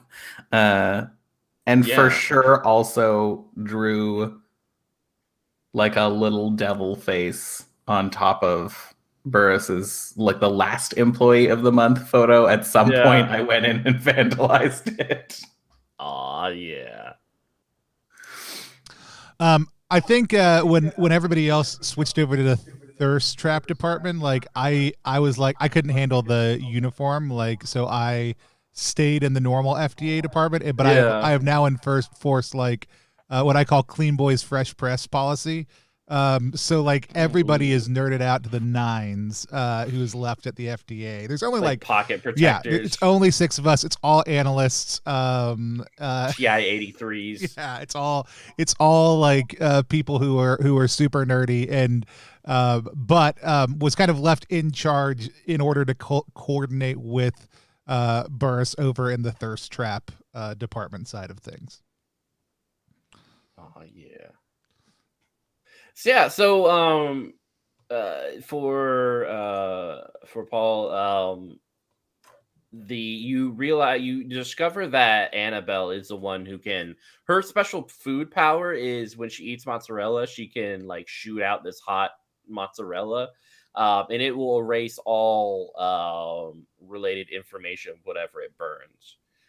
So internet, papers, everything goes. So she's going to be very helpful in your processes. And you guys are like, in the break room, just enjoying like some time off and such. When you guys get this little card, it's this postcard from the local convenience store, Milk and Cookies, which has like this like very sexualized cookie bathing itself in like droplets of milk. And on the back it says, you locked Derek away. Now we're coming for you. And it's signed by 7 X's. It's your 7 deadly X's. Awesome. Excellent. Yeah, and the scene ends with like one of the thirst traps like popping in a quarter for like a sushi and condom pack and saying, "Guys, I really like this new thing." And yeah, that's how the episode ends of this comic issue. Awesome. Well, we're going to switch over to our reaction roll. Reaction roll is a live stream within a live stream. It's our chance to sit down with part of the team of an RPG that we just played and talk to them about that RPG. Today, we are playing Chew, which is a food crimes RPG based on a New York Times best-selling comic by the same name. Today, we are playing with Mitch Wallace, who is the head writer for the RPG, I believe is your technical title. Just only clarifying for the RPG because Mitchell did not write the comic as far as I know. Yeah. I am not John Layman. And so Mitchell, why don't you tell people a little bit more about Chew? Yeah, definitely. So Chew, I really got into about like 6 years ago. My wife went to a comic book store, described me, and was like, I want to buy him a comic because I think he'd enjoy it. And the salesperson was like, I think I know what to give him, and so brought Chew. And yeah, ever since I've fallen in love with it, and it's the first comic book that I've read from like beginning all the way to the end of the volumes and such. And it's just this wonderful, like dark, horrific world mixed with the shenanigans of food powers in this epic story about Tony, who's the main character, and his partner John Colby, they just kind of go through this adventure within this new world where the FDA has all the power. Chicken is illegal, and there's these food powers, and trying to dig into the conspiracy about the chicken pandemic and then their place in the world. It's just so much stuff happens from beginning to end, and it takes you in such vibrant and dark and amazing directions. It kind of reminds me of that Scanner Darkly quote when he's talking about, like, you know, wonderful and horrific or fantastical things spill out at me at all times. It's perfect like that. Awesome. I love it. I always love having you come on and run stuff for us because I absolutely love the way you run games also too. The way you kind of introduce different elements is always such a thrilling thing for me to get to dive into. We even had a couple people comment as you were reading about us encountering the long man. Oh yeah, that was my favorite. I think I eventually want to. I was looking to hire like an erotic author to kind of give me a sexy paragraph and kind of have an option for the players to be like, okay, this is written by Mitchell. It's more chill and cool. But then if you're really thirsty, like this is this is what you read. Like which one you get to choose. This is the real long man stuff right here. But no, I love it. Let's hear from some of our other players on some of their thoughts. Let's go over to Dan. Dan, tell people who you are, what you do, where they can find you online, but most importantly, what it was like to play Chew. Yeah, so my name is Daniel Spencer. I'm a podcaster and comedian and puzzle designer. And you can find me mostly on Twitter or wherever at Dantendo64. I loved this. Similarly, I've loved Chew for a long time. So, like, when I saw that this was coming out, I was very excited, and especially seeing that Mitchell, that you were tied into it, because I enjoyed Necrobiotic so much, and like, yeah, I was just over the moon and so excited to see this. I think that's like the second I saw it, I tagged Tony. I'm like, we need to make sure we play this on stream. Yeah. I want to be involved. But this was, I really love the mechanics of it. The the dice rolling and taking the higher number, like and building your dice pool, I think is always, it's an interesting mechanic that I've only played with a couple of times, but I really enjoy. Yeah. And yeah, the story was great. And the thing I love about Chew is that it has such like a rich world that it builds in the comics, and like it's just so, it sets up perfectly for a lot of fun playing in the space in the RPG. Yeah, that's what I think. That's one of my favorite parts is like, no matter what, you're gonna have a good time just exploring the weirdness and like the darkness of the world. Like it's perfect just because it's like so interesting. Awesome. Again, Dan, if you have any questions, go ahead and toss them out also too. Also, if you're watching right now and you have questions, or watching later and have questions, go ahead and type them on the chat. Anything you want to ask, Dan? What was the, like, I guess, what was your, I'm trying to think of the right way to phrase it. Like a approach to writing in like a world that already exists. Yeah, that was a hard part because there you have Chew, and then you have Chew, which is their new comic book, which kind of dives more into the criminal element of the world. So writing for something where the IP is already kind of established, and it's not like a book or a movie, it's like a comic book, and then it's continuing on. Like they just released their new issues for the new book. For me, it was just kind of capturing what I felt were the most important elements of the comic books, and trying to figure out like what would be the most engaging things to play with, while also like picking and choosing elements of the comic book. We went through like every volume page by page to like grab every like NPC or faction that we think would be really interesting. So you'll encounter like I think the diabolical like Girl Scout cookie people. There's like the milkmen, and so like every like even if they were mentioned like one time, we kind of grab that and we kind of bring it out and stuff like and make it more of a thing. And so it was really just kind of having this smorgasbord or buffet of items that we just went up to and was like, I want more. It was like Bob Evans. I love it. Max, how about you? Tell people who you are, what you do, where they can find you online, but also what it was like to play Chew.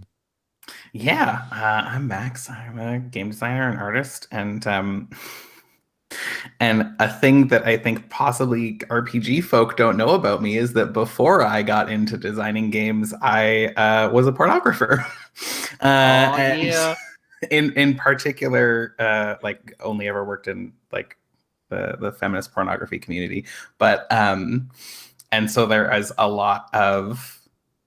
I often really like it when games actually give you space to do like weird, like I'm gonna try and not make this an X-rated thing, but like weird sex stuff, because so much of it is like also just as like a very out queer person whose work has dealt with like erotics and sex quite a bit. It's like that's just a whole lot of my world, and so like I think for a lot of folks, these things feel kind of like out there, and for me I'm like, oh great, like these are the conversations that I have with friends on like a semi-regular basis, and so like really and are rarely in RPGs, right? Like very rarely is there kind of like that over the top flavor in RPGs, and so like am here for it. And find that element. Obviously I also love the comic, like I also love all of the food stuff, but I kind of like that there's that kind of like over the top like pleasure elements, right? Like there's just like there's a lot of hedonism, I think, in Chew also, right? Like it is kind of, and that's kind of a fun thing to play with in a game. So that was the part. I mean, I love it all. I love a game that just lets me be like a lubed up Sasquatch, effectively. Yeah, and that was one of the things. Like I was when we first started, I was like, this is gonna be a mature TTRPG. Like we're gonna curse in the writings and stuff like that. And one of the funnier things because we have 3 scenarios right now that I wrote, and that's Long Man, which has that sexy like vibe and stuff like that. It's long. If you haven't seen the commercials, definitely check them out. Go watch all of them. Don't like Google Long Man and watch one. Like watch the whole storyline. Yeah, watch the full saga because it's a beautiful story. But then we have Cock Holster, aka Chicken Run, which goes in such crazy directions. Like I was at Origins, and one of the women at the table saved everyone by seducing this very swole chicken, and then proceeded to they banged it out for like the next couple of days, and everyone else is like, what are we supposed to do? I was like, I don't know, just wait around. I mean, I guess they'll be done soon. And then like 2 days later, and it was just like having that experience and story at Gen Con or Origins, wherever I was at, was awesome. And just the fact that could be done with a TTRPG in a safe and comfortable environment where everyone's like enjoying and laughing and being like, yeah, because that is the way, at least that I talk with my friends, is sometimes very like raunchy and just kind of like all over the place and silly, and being able to bring that into the table, but also have these serious moments that's in the comic books as well. Like you go from a very silly zany place, and then the next strip of the comic book, you're like, holy hell, did that just happen to like their family member? Like that's horrific. But yeah, that's kind of what we wanted to capture. We have the last scenario we did was Hearts Beating Poetry Club, which people at Gen Con quickly realized was based on Doki Doki Literature Club, which it's a horrific game, and yeah, we went full ham on it, so it was a lot of fun.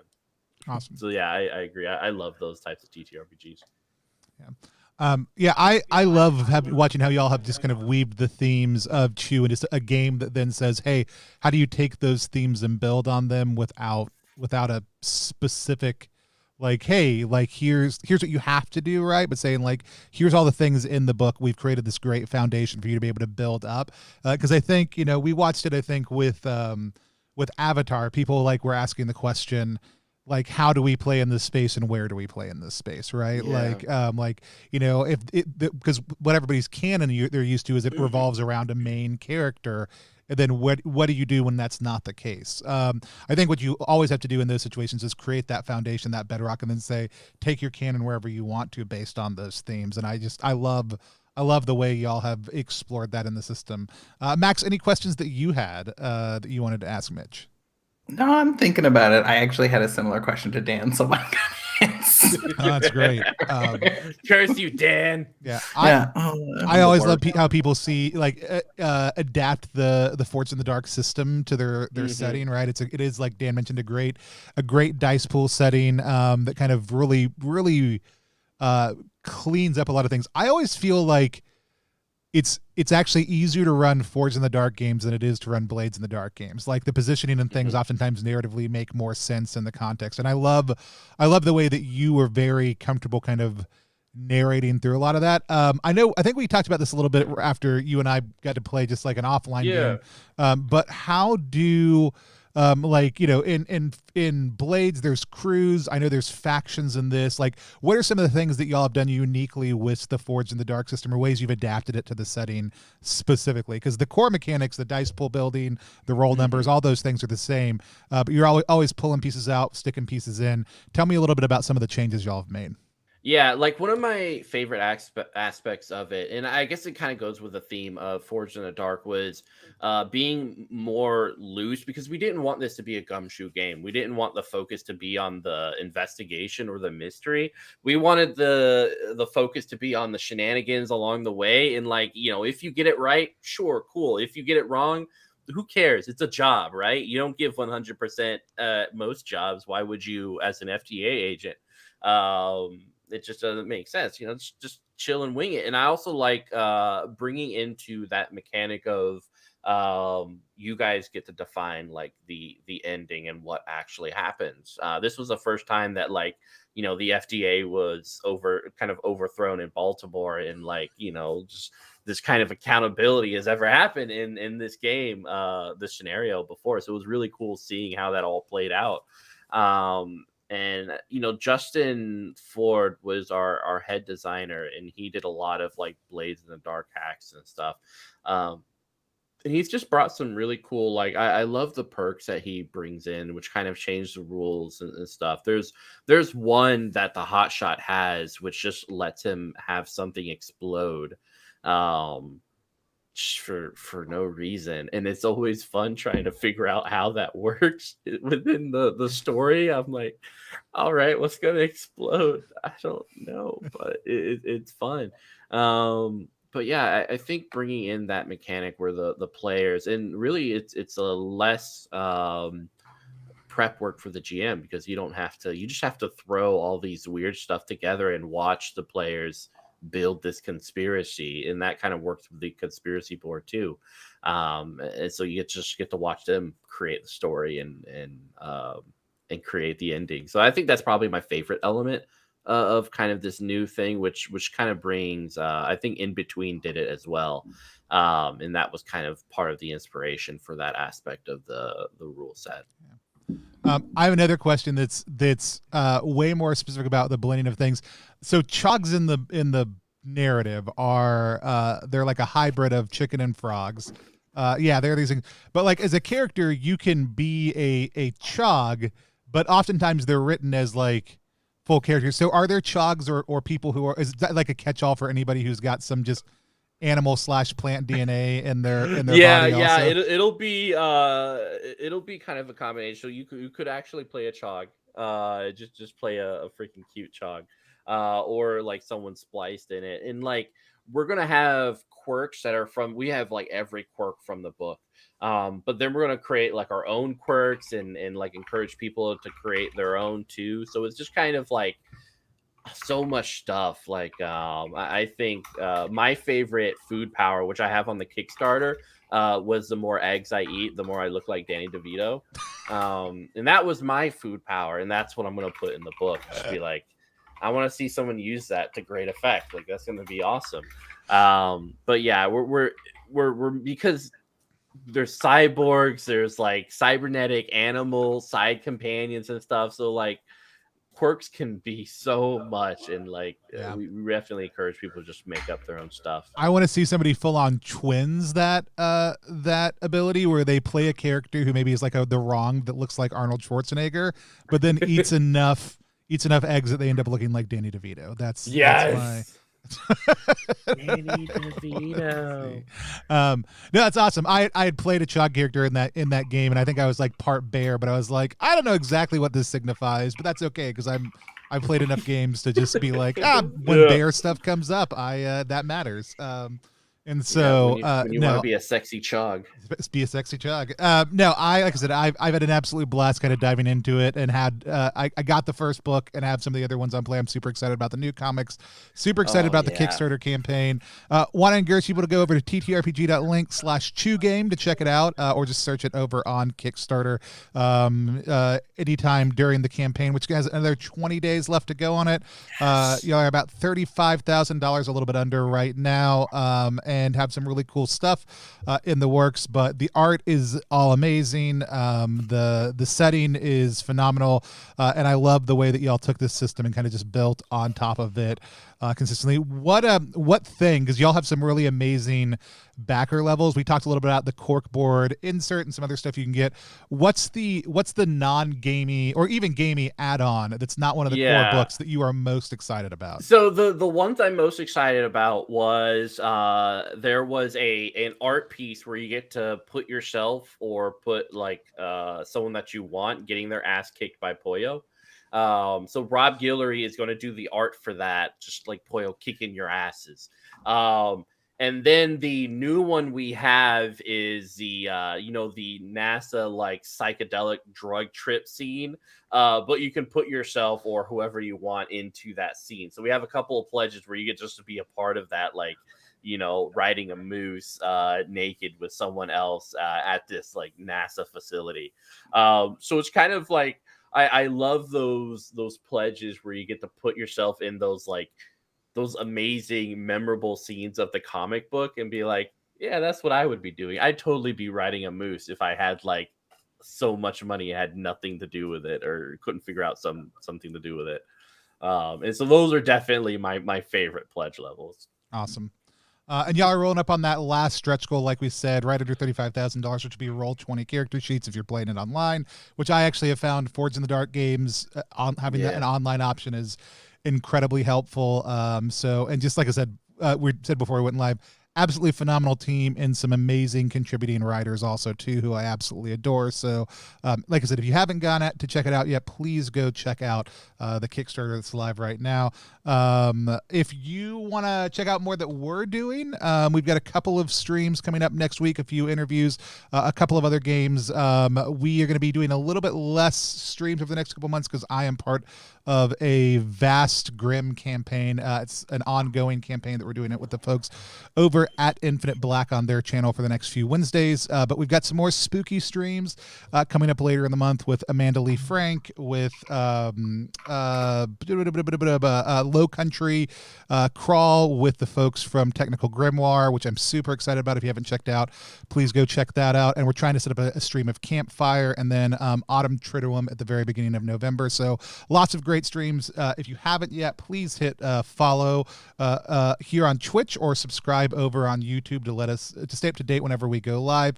Thanks for CJ and Pete who hit follow for us earlier in the stream today. But I don't have a good way that we close out streams, and I'm never going to make one. So until next time, we're all just going to wave at the screen until I take us off the air. Bye, everybody.